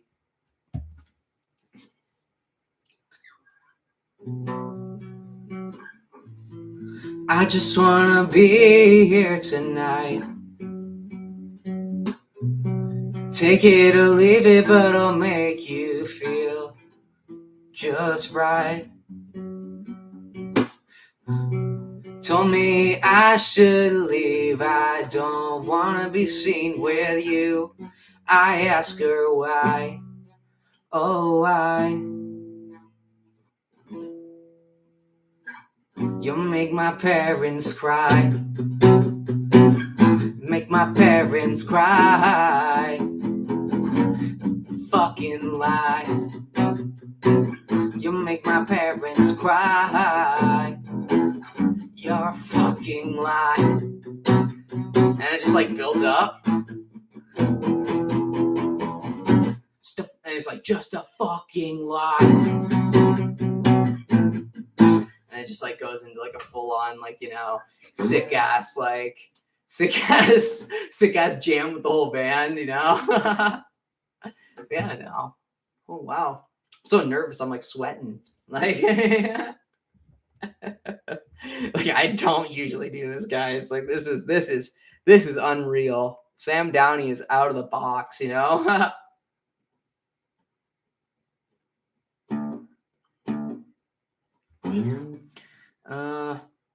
It's all a fucking lie. It's all a fucking lie. Make my parents cry. You're a fucking lie. And then it should be like a sick like a sick like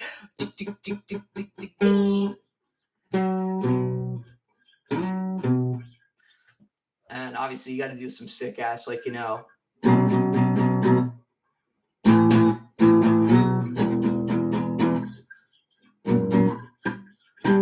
fuck. Damn.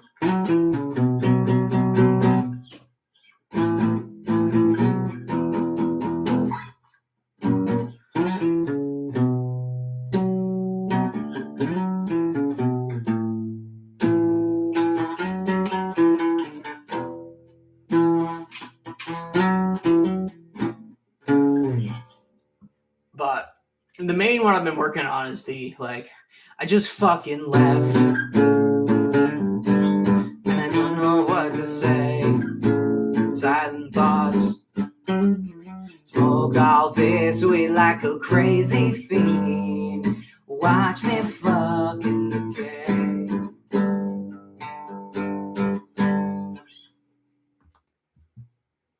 Ah, yes.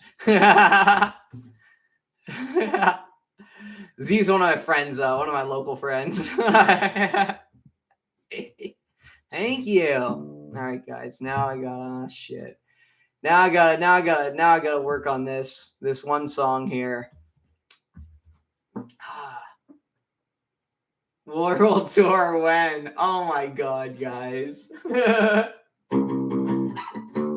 I love how I like never use the high strings really when I'm playing acoustic bass because I try to do the chords so it sounds like full. But yeah, so I basically don't use the low strings. I guess I do in Let's Fuck on the Beach. Yeah. Yeah. I just fucking left and I don't know what to say.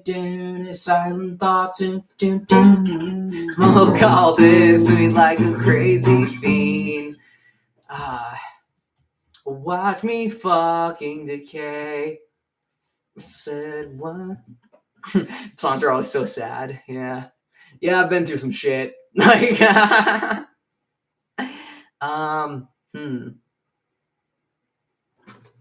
And then I have a heavier song that I'm working on too. That one I feel like, you know, is going to be like a banger. Like, it's like kind of like one of those. It's one of those like I'm non-binary, I don't give a fuck kind of vibes, you know. So that one I've been working on as well. I think if you watch the intro video to my channel trailer that has the instrumental to that song. Basically, goes kind of like staring me down. I can't sing it and play it though. It's like. It's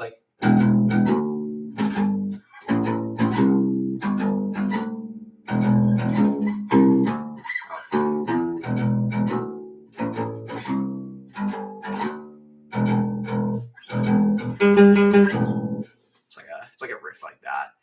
So like, staring me down. What the fuck you looking at?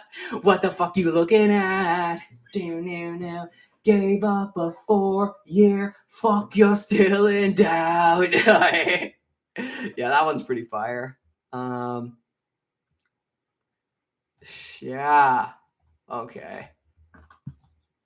Let's see if I can find it here. I think I have the yeah, it's right here. Gave up a 4-year, fuck, you're still in doubt.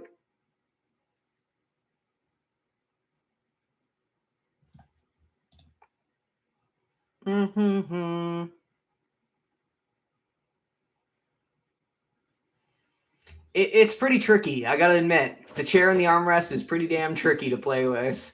Usually when I'm recording, I'll be standing up.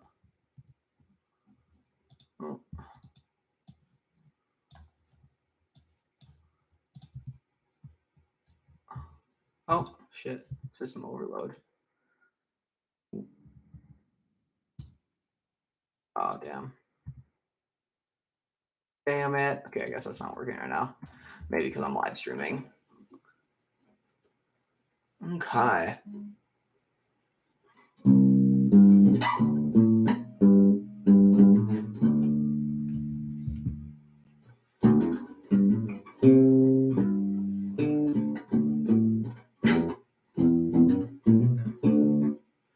Oh, thank you. You guys are too nice. Yeah, I know. That's what I'm gonna do. I'm working on practicing, and I'm gonna do a live video because I feel like those songs, like they're kind of more like they're more like you need the liveness to it. Like unless I went to a studio and recorded, that's the next step. But like that's the realistic goal right now is to get some like live playthrough videos on.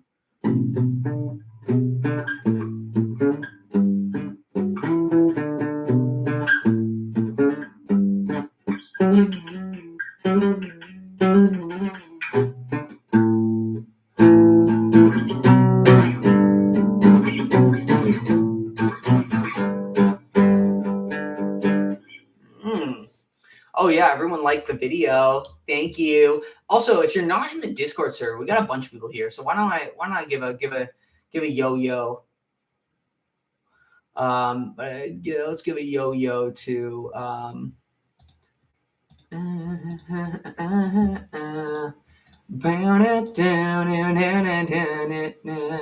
that song's stuck in my head now.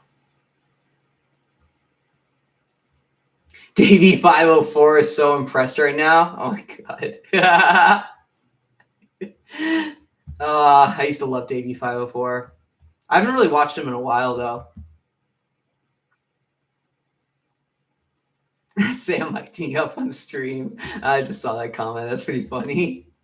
Hey, we just got someone joined. Cute. Thank you.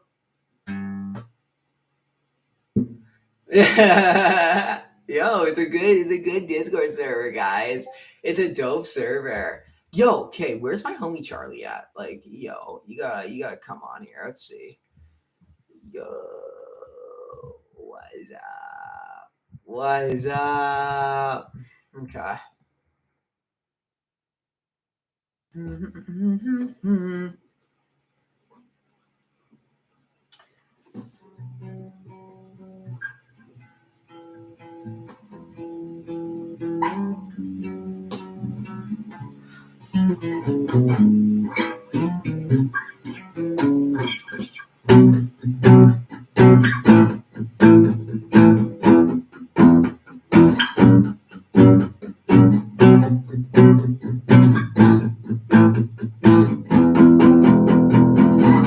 Tell a fucking lie.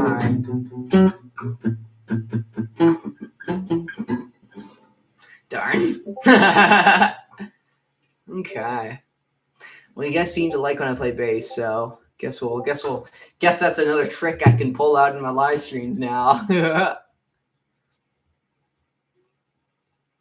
Aw, thank you. But that's kind of my style I've been working on now, just like is like the solo beat, acoustic bass and vocals. Because I don't know, like honestly, I've been kind of like I would love to play in a band again, but it's just so much work and like I don't know, like it's just like kind of difficult dealing with other personalities and stuff that aren't as open minded as me. So it's kind of why I've been just kind of focusing on my own stuff, you know, having fun, jamming with people here and there and stuff like that, but not taking anything like too serious or anything. So playing a band is hard. Basically, I have to like get along with like 3 to 5, or no, 3 to 4 other guys or whatever.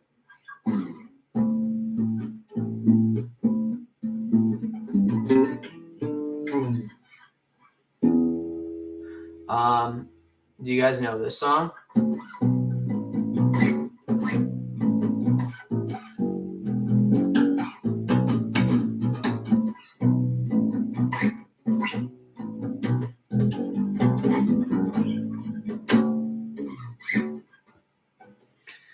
I used to play in this band called Bandits. We have one song. We had one music video out, Get a Life. Bandits Get a Life. I was in that band. I used to play in a band called the Mitch Tones Band. I was the bass player in that band. We did like mostly classic rock covers and stuff like that.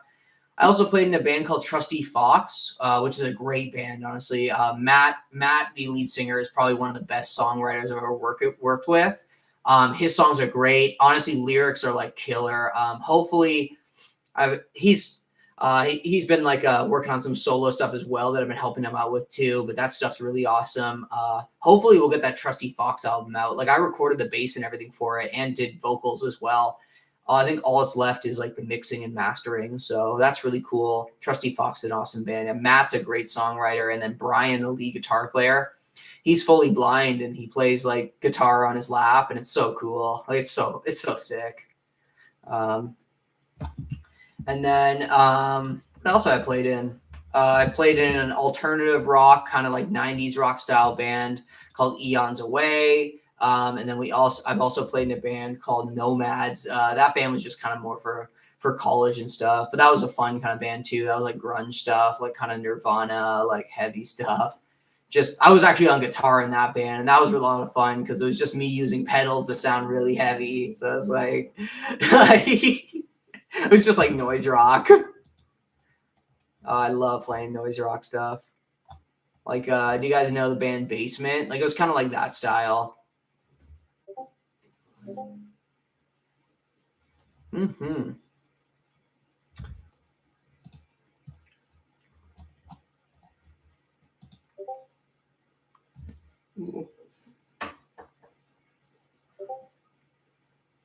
I'll send you guys a couple of links though if you want to check out some stuff. I'll show you the Trusty Fox band. Those guys are sick. Let's go Share the Land 2019. So this is my college's performance, the end of the year performance. Share the Land, oh, not 2020, 2019. Yo. 2019.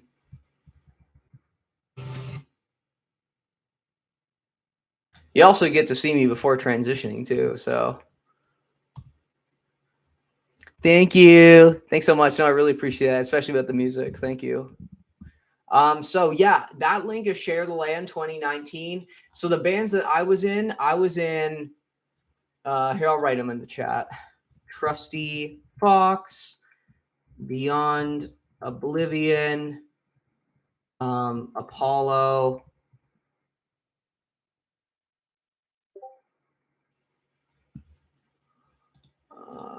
What else was I in? I was also in the finale too, I guess. Yeah, I was in the finale as well. And then the finale. I gotta admit, the best one is probably Trusty Fox. Like, those guys are sick. Okay, we're gonna check it out without a sound. Yeah. Yo, my hair was so short there. Holy shit. But we're vibing. We're vibing. Okay. But yeah, no, it's pretty cool. Yeah, I was at the London Music Hall. Yeah, you guys really got me inspired there for music. So expect some music soon, you know? Yeah, no, that one song I just gotta practice a bit more, and then yeah, I basically got it down.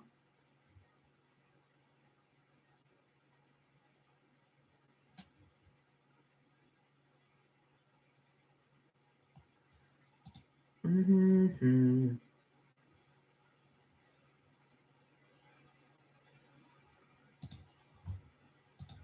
Mm-hmm. Ooh. Yeah, no, we're at an hour and 46 minutes, y'all. We're getting lit here. We're getting lit. Who else we got here? Mm-hmm. Okay, here I'll add you to the 18 plus. Now that song's stuck in my head. My own song is stuck in my head now. Wow.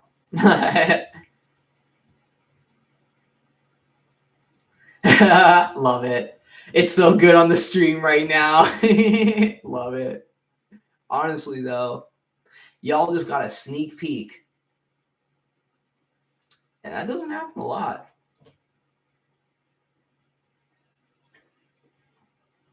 Mm-hmm. Yeah, no.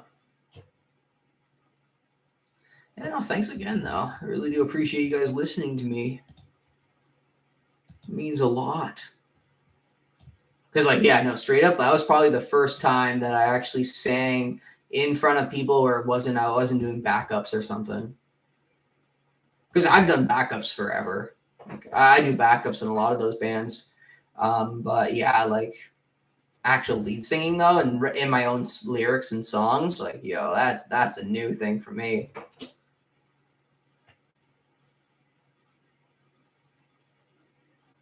But I know I could do it. Like I know I could be a great front man. Like I could. Like I'm so hype on stage. Like I'm just like so crazy. Like that's kind of my thing. Like I just go so hard, and it's almost like I don't know. I have this like ability where like my energy will just like it will go on to other people when I'm jamming with them and playing with them. So it's just like every band that I was in, like everybody would just go crazy, just like because they see me going crazy.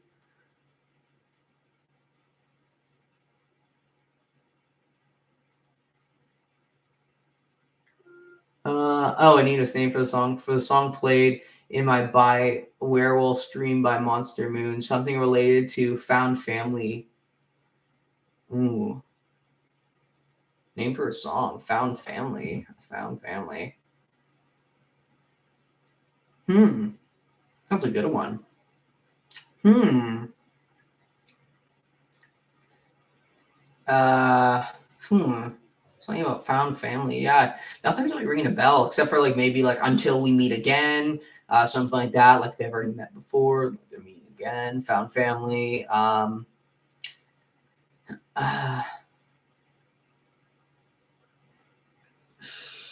Yeah, you wouldn't want family in it, probably, right? Yeah, so it'd be like, real support. That song is called. Oh yeah, that one that I just played too. That one's called "Watch Me Decay." Watch me fucking decay.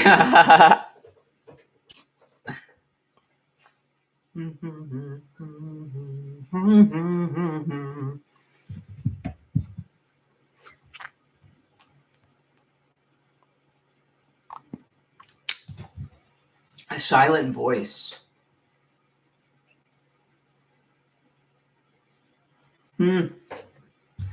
A silent voice. You could even like go off the silence thing. Like, I just sit in silence, or we all sit in silence.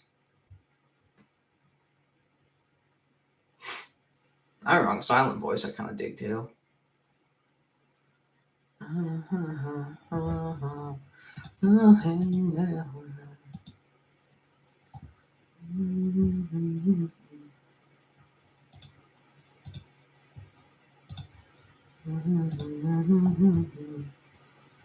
Okay.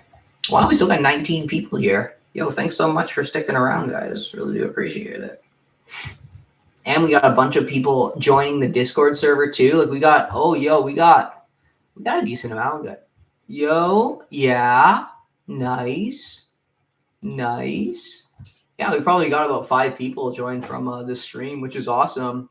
I think we're almost at 250. Wow.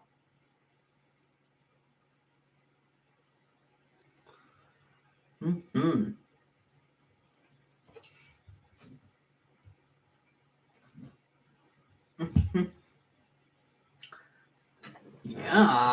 Yeah. I just have butterflies from you guys all saying I was a good singer. I'm like, what? I'm trying to move on from it, but I just can't. I was straight up sweating buckets. Like I was like, yo.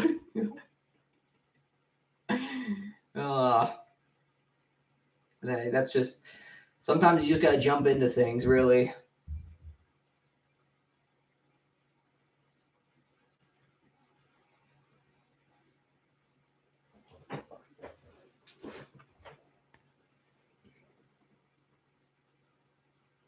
Hmm.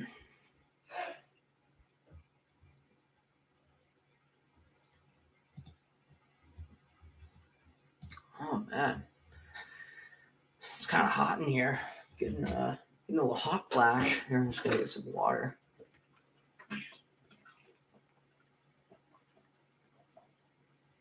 Hmm.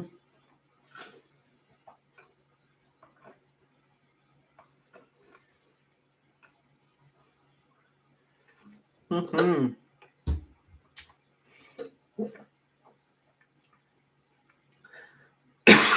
Just choked on some water there. Nice. Okay, I'm feeling a little better there. So one thing that kind of sucks about hormones, you get those like hot flashes. Like, whoa, estrogen. Fuck. It is true though. Totally does happen. Sometimes I get them at work too. Everyone's looking at me like, Sam, why are you all sweaty? Yeah. Oh, the air conditioner's on, bro. Okay. Hmm.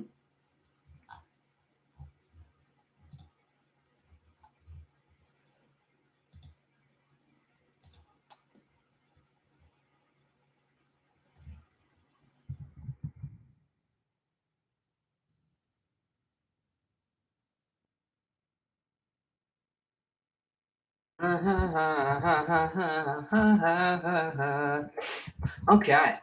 But we can get back into a conversation about anything, you know what I'm saying? If you guys have any questions about anything, like we could talk about gender, sexuality. Ooh, sexuality is a good one too, you know what I'm saying? I'm a sex master. No, I'm not. But yeah, gender, sexuality, really anything.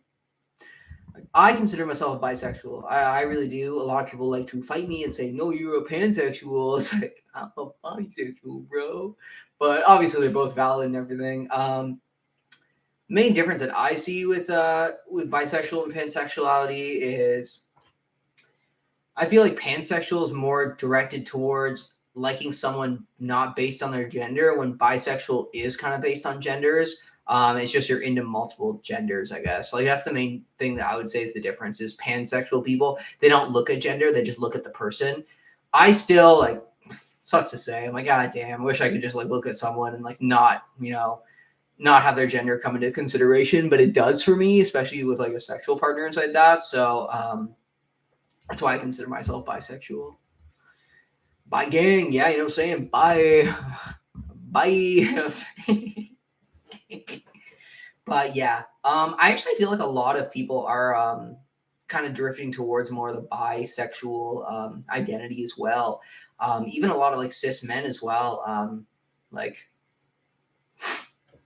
my friend was telling me that her boyfriend, he's never had any gay experiences, I guess, besides someone like a man pleasuring him.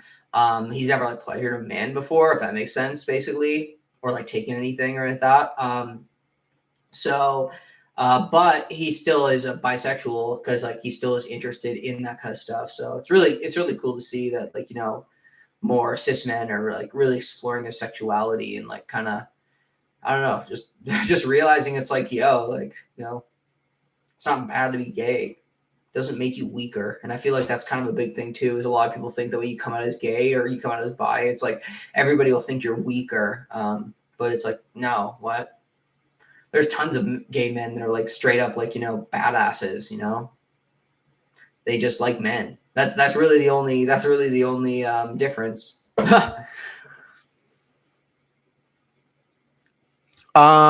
What are your thoughts on discourse in the LGBT community? What do you mean by that? Like, discourse? Oh, like the debate in the LGBT community? Oh, okay. I get what you're saying. Did I misplay? Yeah, I was playing a couple of songs, but everyone has convinced me that I'm gonna record them. I'm gonna record them and me playing them live and stuff, and I'll upload them soon. Yeah. So back to this question though. What are your thoughts about the discourse in the LGBT community? So obviously the big debate in the LGBT community kind of sucks to say, but there has been kind of a divide in the LGBT community. As if you don't know, I feel like a lot of more older generation LGBT people are kind of jumping on the new LGBT labels and everything like that, which is ridiculous to me. Like, I feel like, as a member of the LGBT community, you should be supporting every single person in that community, not just yourself. But, some people have that opinion about themselves. They're like, oh, well, I'm gay, so there's only one way of being LGBT, and it's gay. And it's like, okay, like, wow. But yeah, it really is frustrating. And I feel like a lot of people, who have those strong opinions against like anti-non-binary, anti-micro labels, anti that kind of stuff. They use this argument that LGBT acceptance has gone down over the last couple of years, and honestly, what they're not taking into consideration is in the last couple of years, the internet and social media has really taken over, right? So a lot more people, because they're behind a closed door on their computer, they're gonna like express their anti-LGBT views because they're behind a closed door. And I feel like, if you go back to more like the early 2000s and like that kind of era, and the 2010s, even the early 2010s, it's like we didn't really have that social media. So a lot of people just kind of stayed silent when gay marriage became legal. They just stayed silent. And now, because social media is getting so big and there's a big presence of LGBT and anti-LGBT communities on social media, I feel like a lot more people are more comfortable with expressing those views, right?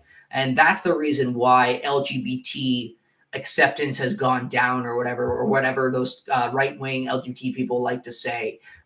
It's not because, people are annoyed with all the terms and micro labels. It's like what it is there were a lot of anti-LGBT people, but they were very silenced when gay marriage became legal, and we didn't have, the social media and the way you can kind of just like, say whatever you want and there's no backlash or whatever because it's behind a closed door or whatever. We didn't have that 10 years ago, right? So I just feel like now it's kind of the same thing with like the whole COVID thing, COVID has really made a lot of people be able to, like, they just are not afraid to express their views anymore. And it's sad to say, but that's kind of the world we're going to now, where basically nobody cares what other people think. They'll just say what's on their mind. But I don't know. Like, it's just like, it's one of those things. Oh, wow. Thank you so much. Oh my God. Thank you, Renee. Wow. Thank you. No, I really appreciate that. Oh my God. Thank you.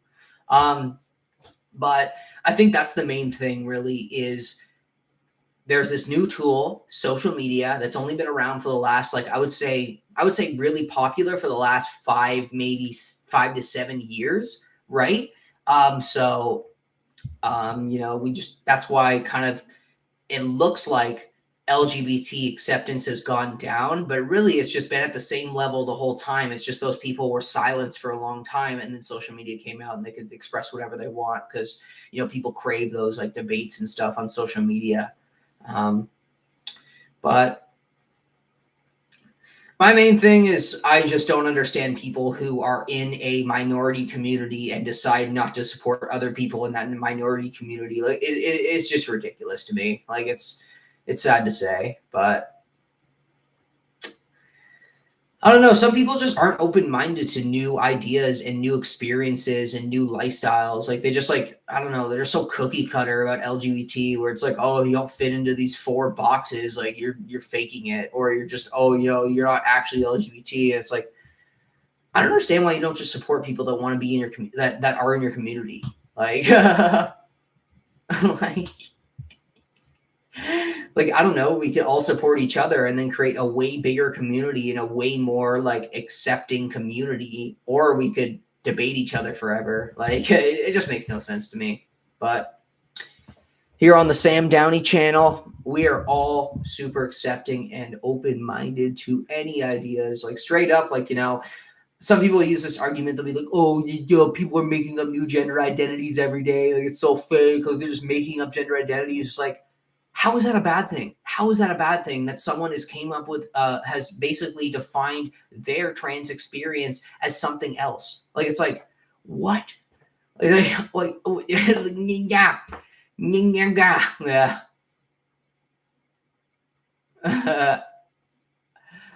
it's just, I don't know.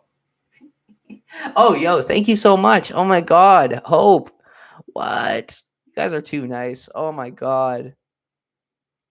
Thank you. No, it really helps out a lot. I really do appreciate that. Really do appreciate that, honestly. But yeah, I don't know. Like the main thing is just like there is always going to be people in the community like that, sadly, but just don't let them bother you. Just use whatever labels you want. Labels are for yourself, and they should be validating no matter what they are. So don't worry what other people think.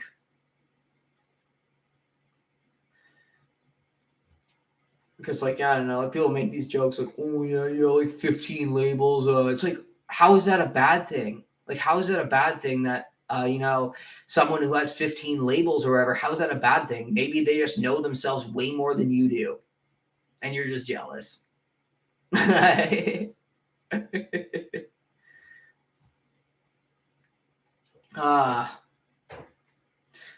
hopefully, I'm thinking hopefully in the next couple of I don't know, maybe in the next 10 years, hopefully it'd be at a state where people will be a lot more accepting and just I don't know, just kind of not be dicks and just live their life and not care what other people do. But that's why we're all out here. We're all just living our life. Straight up, people tell me every week they're like, "Oh, non-binary doesn't exist. Oh, you're just a confused trans woman." It's like, well, man, I don't know. I know a big community of non-binary people, and they disagree with you because they're there. I don't know. It's like even today. I don't know if you guys saw on my Instagram. One of my subscribers, they started their own channel, doing other stuff. It's more reacting to, I think reacting to more TV kind of stuff and that kind of stuff. It's more a reacting channel, but they came out as non-binary and they listed me as an influence, right? And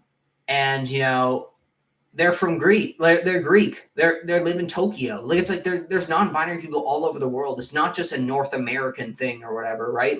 That's why I get really confused when people say that it's not a real thing. It's there is people worldwide that are non-binary, worldwide in different languages to the point. It's that's where I feel it gets that. That's where I don't understand when people are like, oh, it's not legit. I'm like, there's people in different languages identifying as non-binary. There's a huge non-binary community in the I know in the Spanish community, I know there's a lot of Latino non-binary people.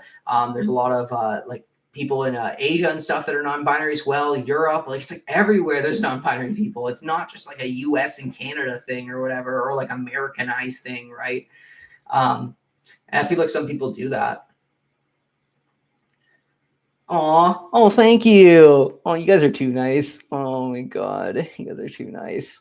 Really helps out a lot. The fact that we use so many labels shows sexuality and gender identity are a lot more complex than we initially thought decades ago.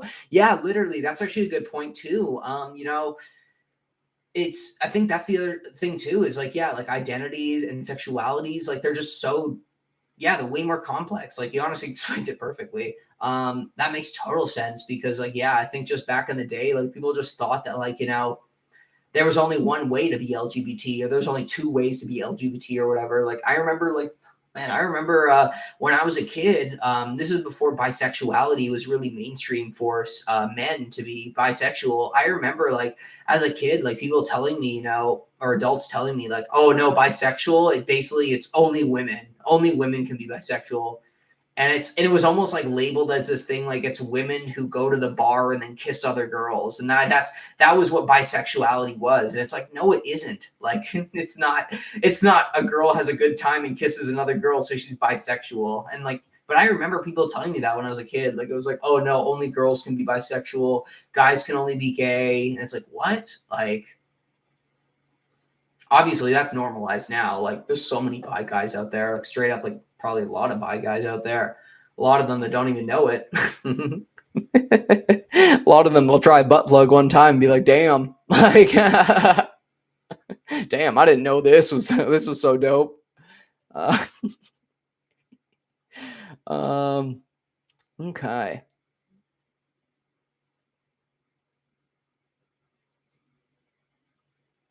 How many labels of toothpaste are there? They don't complain about that, do they? Choice and freedom are especially good. Literally, though. Just recently seen The Love and Thunder. There was a bisexual reference in the movie, and the ant whispered, "There's no escape from gays." Oh my God. I mean, on this land in North America, there has been two-spirit people, not exactly the same, since way before Europeans got here. Yes. Great point. Let's talk about that. Let's talk about it. Yeah, no, two-spirit people have been around for thousands of years, really, if not more. That's a huge thing in the Aboriginal and Native culture for sure. And in the end, it really is like it does have a lot of similarities to non-binary people, and that's why they are usually included in the trans umbrella as well. And it really like. And you said it right. Like they've been around forever. Like two-spirit has been a thing forever. Like since like, before Europeans got here and before everything was like, created, like really like before, like, yeah, everything was settled or whatever. Is that the word? Settle? Yeah.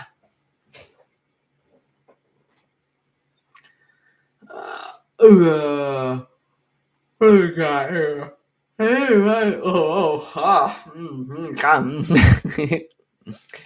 The gender binary is also a modern concept that now is being unlearned. There's been so many different examples of accepted gender and sexual expression from throughout history. Yeah, for sure.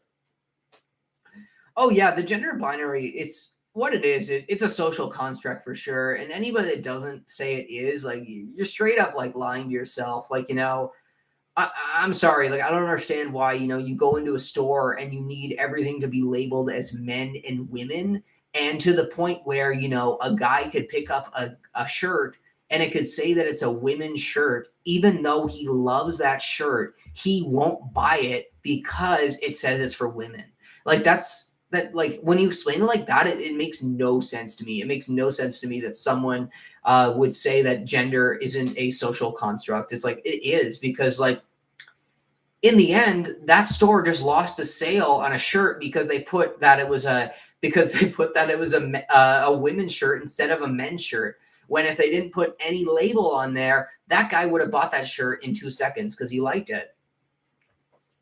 And I remember when I was trying to follow the gender binary or whatever, like I was trying to follow before I came out as trans, like it was the same thing for me. Like I liked a shirt and it said it was for women. And I was like, oh, damn, I guess I got to put this back.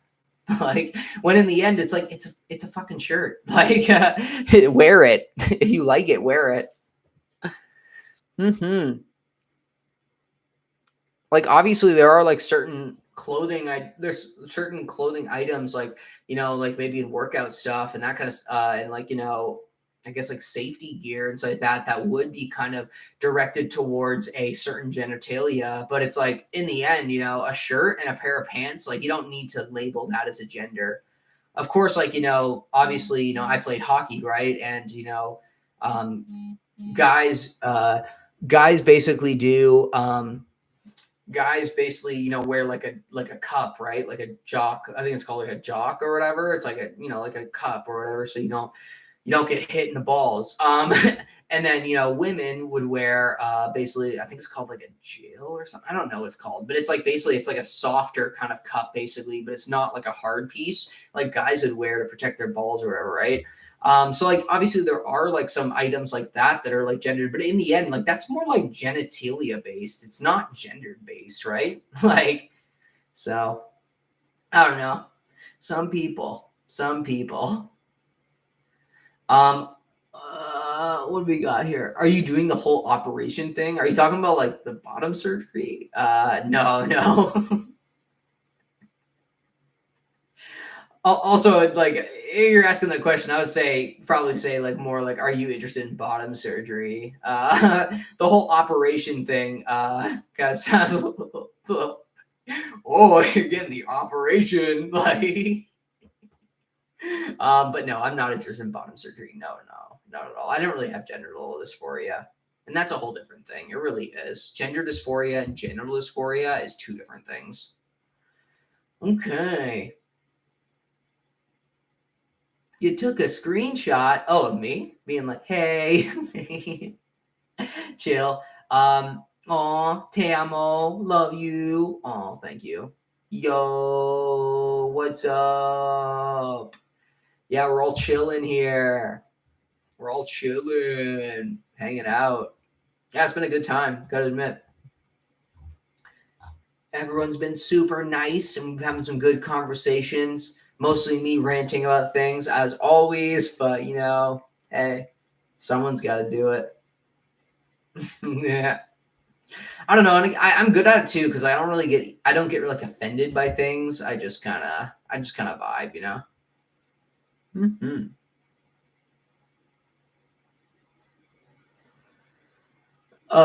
Asking because I pretty much only had genital dysphoria growing up. Well, yeah, like, oh, so you saying you only had genital dysphoria? Like you were fine with the rest of your body? Don't get me wrong, that's totally valid, but it's interesting because, like, yeah, like, gender dysphoria, I would say, is more you're dysphoric about your identity or your assigned gender at birth. And then genital dysphoria would be based around you are insecure or like basically makes you very uncomfortable the sight or like the feel of your genitals, I guess, right? Um, and genital dysphoria could also mean that you're looking to get just partial bottom surgery. So if you were just getting like your testicles removed, or if you were looking to get like gender nullification bottom surgery, which is like basically where they like take everything out and it's just like a hole. That's a valid surgery as well. I know it's pretty new. But social dysphoria, good point actually. Social dysphoria, the best way that I would explain social dysphoria is, I guess that would be more based around how people interact with you and treat you. So that would probably be basically mostly based around pronoun use and using the proper pronouns and not getting misgendered. That's what I feel like social dysphoria would probably be mostly based around, and then gender dysphoria would probably be based around actual your physical body kind of parts or whatever. Which could also include like facial hair and stuff that isn't surgically or medically transitioning or whatever, right? So like laser hair removal, or yeah, just even like shaving and stuff, just being like dysphoric of your facial hair and stuff. Totally valid as well. Yeah. Ooh, getting sweaty in here. You guys are gonna see a sweaty Sam. Whew. Okay, I'm just gonna poke these down real quick. Okay. All right. Yeah, let's see. But anyway, I really associated my genitals with being male. They felt like a tag hanging from my torso labeled man. Oh, okay. Some people want to be thinner or prettier, but it's just not in the cards. Not sure why others think they can have what they want.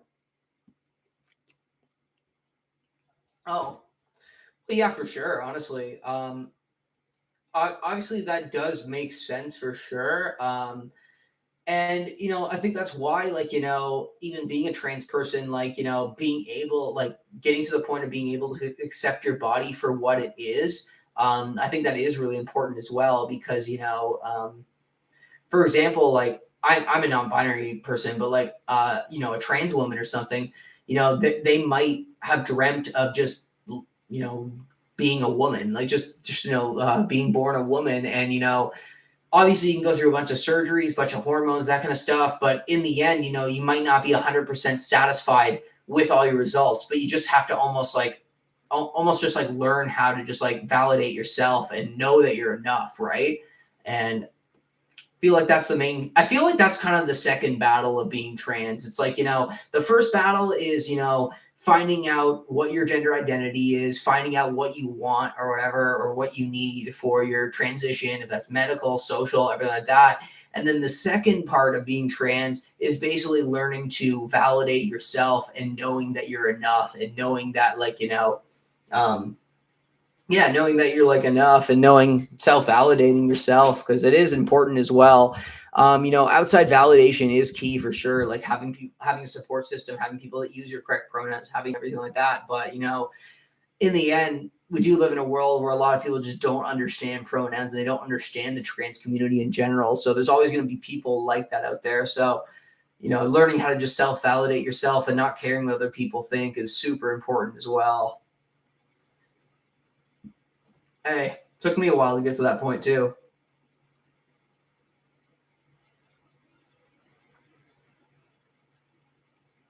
As an AMAB MB like myself, have you experienced dysphoria from being too feminine at certain times as opposed to androgynous? Yeah, for sure. Honestly, I actually have experienced some weird kind of dysphoria, I'd say. One was I basically one time I was like, oh, I want to get a super push-up bra. I want to get like a super push. Like I want to have some like, I want to have some like, boobs that I can show off and like outfits and stuff. And I actually tried on one and like straight up it made me like kind of dysphoric. Like I was like, this is uncomfortable. Like I don't like this. Like, and that's when I kind of realized that, my dysphoria around my chest, I don't think it was based around the size of my breasts, like wanting big breasts. It was more based around just having breasts in general. So yeah, that was the main one that I've had dysphoria with. At times is like having like push-up bras and super push-up bras and that kind of stuff. But drag makeup, maybe. I haven't really done drag makeup before. I've always loved when my makeup was done. Like I was always obsessed. Oh, like that Jazz Girl, totally. Oh, actually a great show, honestly. I like that show. I love Jazz. I think it's called I Am Jazz. Is that what it's called? It's a great show though. Basically about this like trans girl and her family and stuff. If you haven't seen it. She does have a lot of like weight problems though. And she has kind of struggled with binge eating disorders and that kind of stuff. But in the end, it's just one of those things that I think she's just going through a rough patch, but hopefully she'll come out happy on the other side. But obviously don't use her as an example though. Like,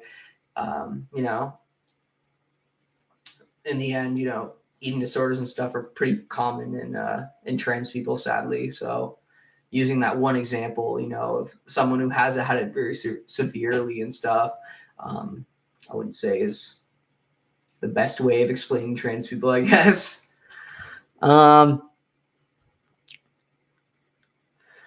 What's your take on languages that are heavily binary, French, Spanish, Italian, etc.?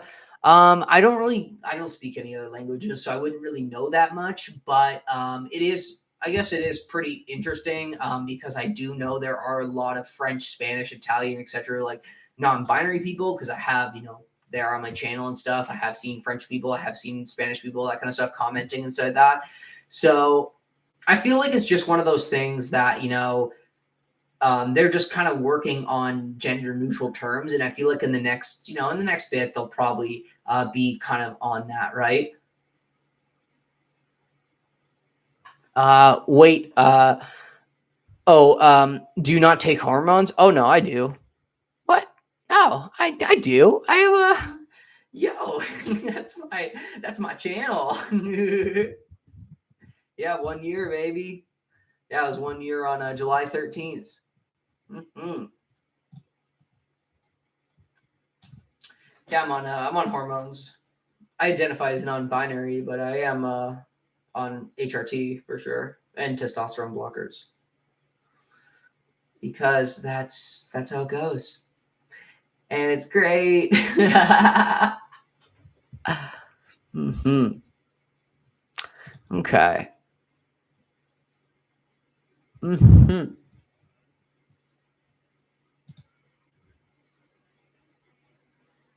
Okay. What do we got here? 22. Oh, we're 2 hours and 21 minutes. But yeah, thanks again for everyone for sticking around and talking and everything. Love having conversations with all you guys. You guys are all like so open-minded and great. So it's always a fun time for sure.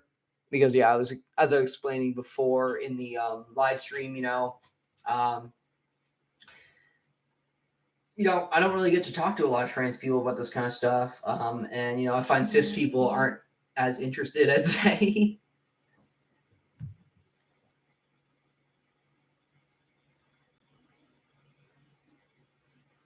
Mm-hmm. Mm-hmm.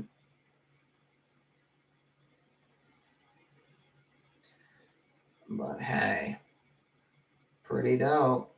So I gotta respond to some of these messages here because everybody's messaging me.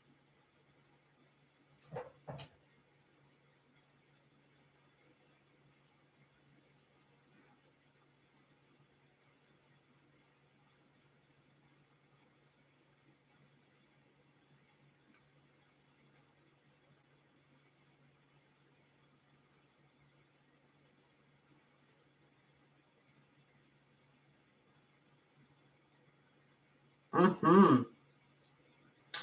Okay. What else we got here? Okay. We got a here, I'll block this guy. Oh, can I not block it? I got report. Okay, there we go.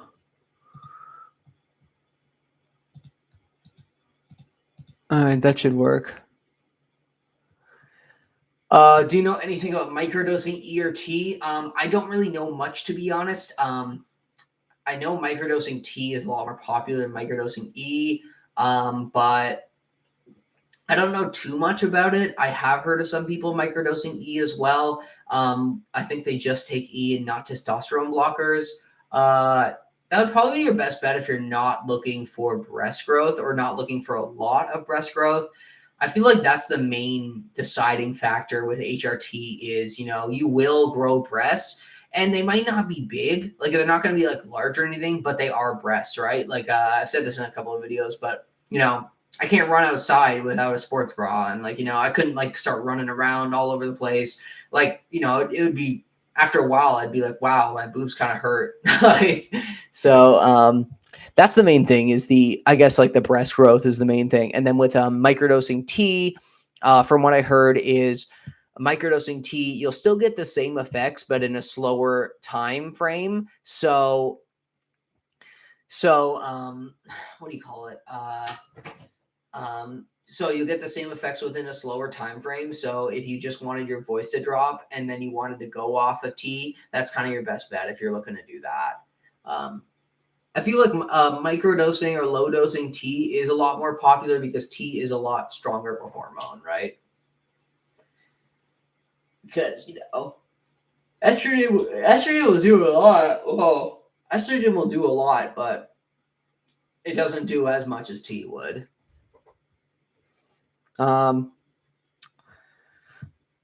Okay, what else we got here? Gender identity versus gender expression. Do you think that telling your gender identity is always useful, or is it more personal? I feel like it's more personal, in my opinion. To me, my gender identity is a lot more personal to me.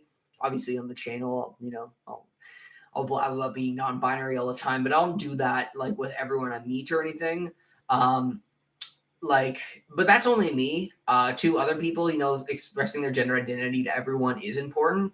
But to me, I feel like it's more of a personal thing. And then, pronouns and that kind of stuff is more of the public thing, right? Obviously, if someone would ask me like, hey, what's your actual gender identity? Like, I would totally explain it to them and everything if they're interested. But sadly, a lot of people aren't really that interested in that kind of stuff. So, gotta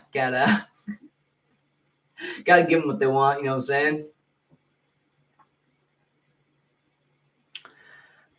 Love that I did a vid on microdosing. Maybe I could do a vid of us just researching everything, just kind of like looking it up or whatever. Obviously, I don't really know much. I'm not like a doctor or anything, but like obviously I could do a video about like, researching with Sam where we just like look up things about microdosing. That'd be a fun video. Always looking for video ideas. So yeah, that's a good one. Oh yeah, these are the ones that I did. So I should star the ones I've done.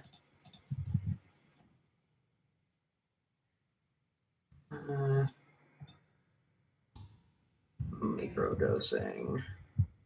We can also include SERMs in that one. SERMs are selective estrogen receptor modulators, I believe it's called. And that is, I don't know anything about it. My doctor's never talked about it to me, but basically what that is, I think it's like taken with hormones and then it will block the breast growth. But it's not, I've only heard about it online and stuff, but it's interesting to me, I guess. For someone that's not looking for breast growth, but they're looking for feminizing in the body, which is pretty cool.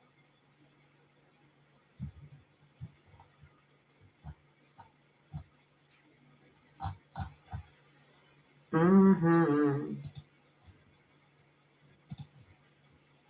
Down, bow, down, down, body down, bow, down. Mm-hmm. Can't believe we still got 20 people here. Like y'all are pretty cool. Gotta admit, y'all are pretty sick. Pretty sick. Just hanging out.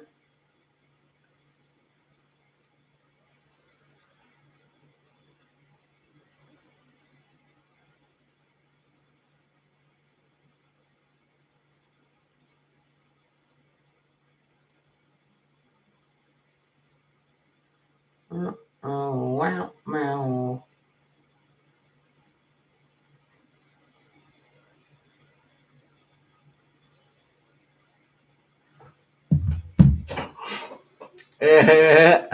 No, you. Okay. Do I have any pets?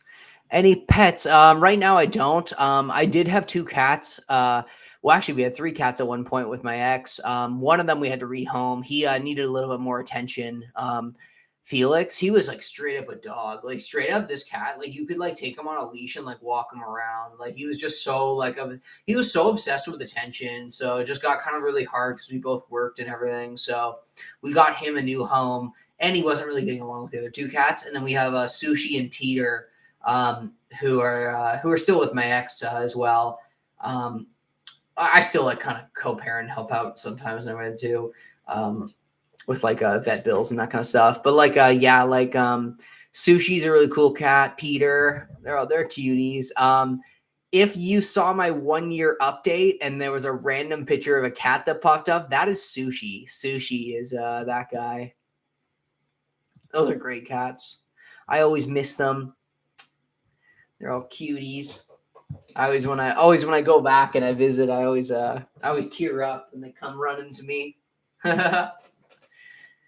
Yeah, I love cats. Cats are my thing. I'm not a huge fan of dogs, but I have kind of gotten used to them now. My one good friend from work has a corgi, and like I'm obsessed with him. He's so nice.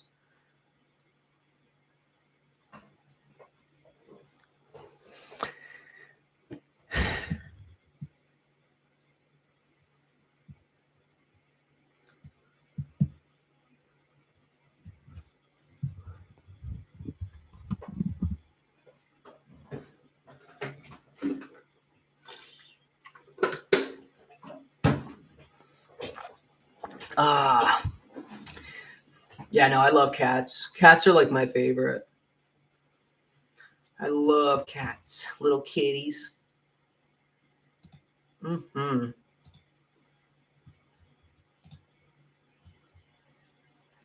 But yeah, I haven't had pets in a while though. I do miss having cats though. I always like cats. They're always cute for jumping in the videos and everything. Ah, okay.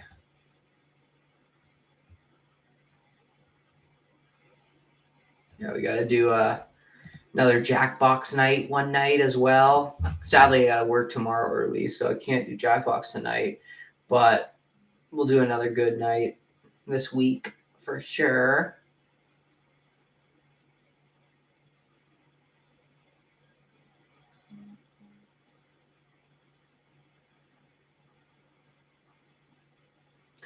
No, no, no.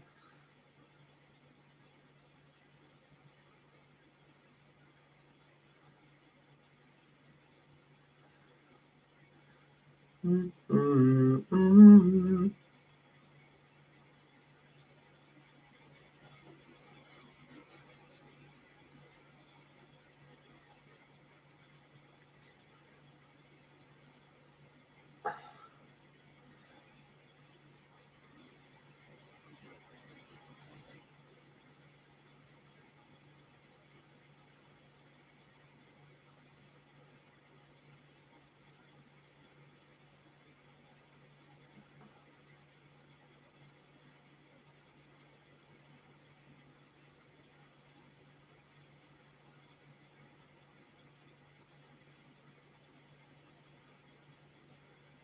Okay.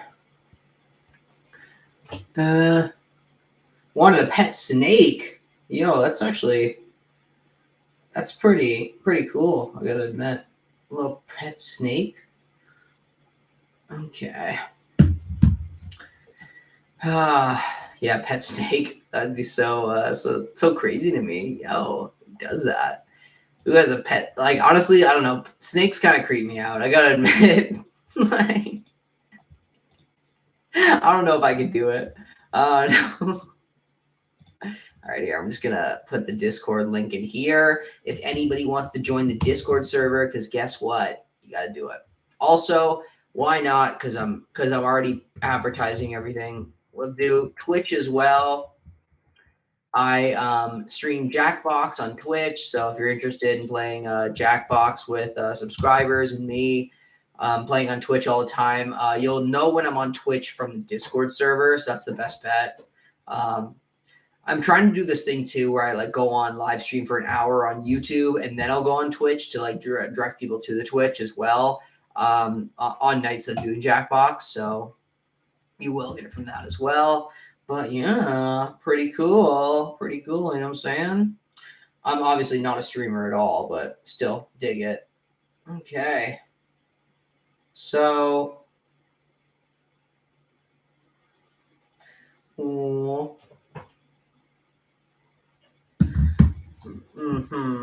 Okay. Well, I'm probably gonna head off though. It's 9 o'clock here. I gotta go to bed soon. Honestly, I'm working early tomorrow. Probably be up for a little bit more, but still gotta make food and everything. But thanks so much though to everyone that was on the live stream. Chilled with me this whole time. Really do appreciate every single one of you guys. Like y'all are so valid that I just like. It's to the point where it's like, yo, like just know that you're valid even if I don't say it, right? Like, because y'all are all great. Like, I don't know, this community is just unreal, and it's it's really awesome in general. Like honestly, it's amazing. This community that we've grown, how it's so open-minded and everything. It's really a blessing. It really is. Like, I don't know. Just keep being open-minded, keep being you, keep being yourself. Cause like, I don't know, life's too short to like, fake it, right? Nah. We the best. You know what I'm saying? We the best. Oh, okay. Well, love you guys so much. Thanks again. Join the Discord, follow me on Twitch, subscribe to me, give this thing a thumbs up, give this live stream a thumbs up. Really do appreciate it. Do all that stuff. And yeah, catch you guys in a couple of days during a video or a live stream or that stuff. Love you all. Bye.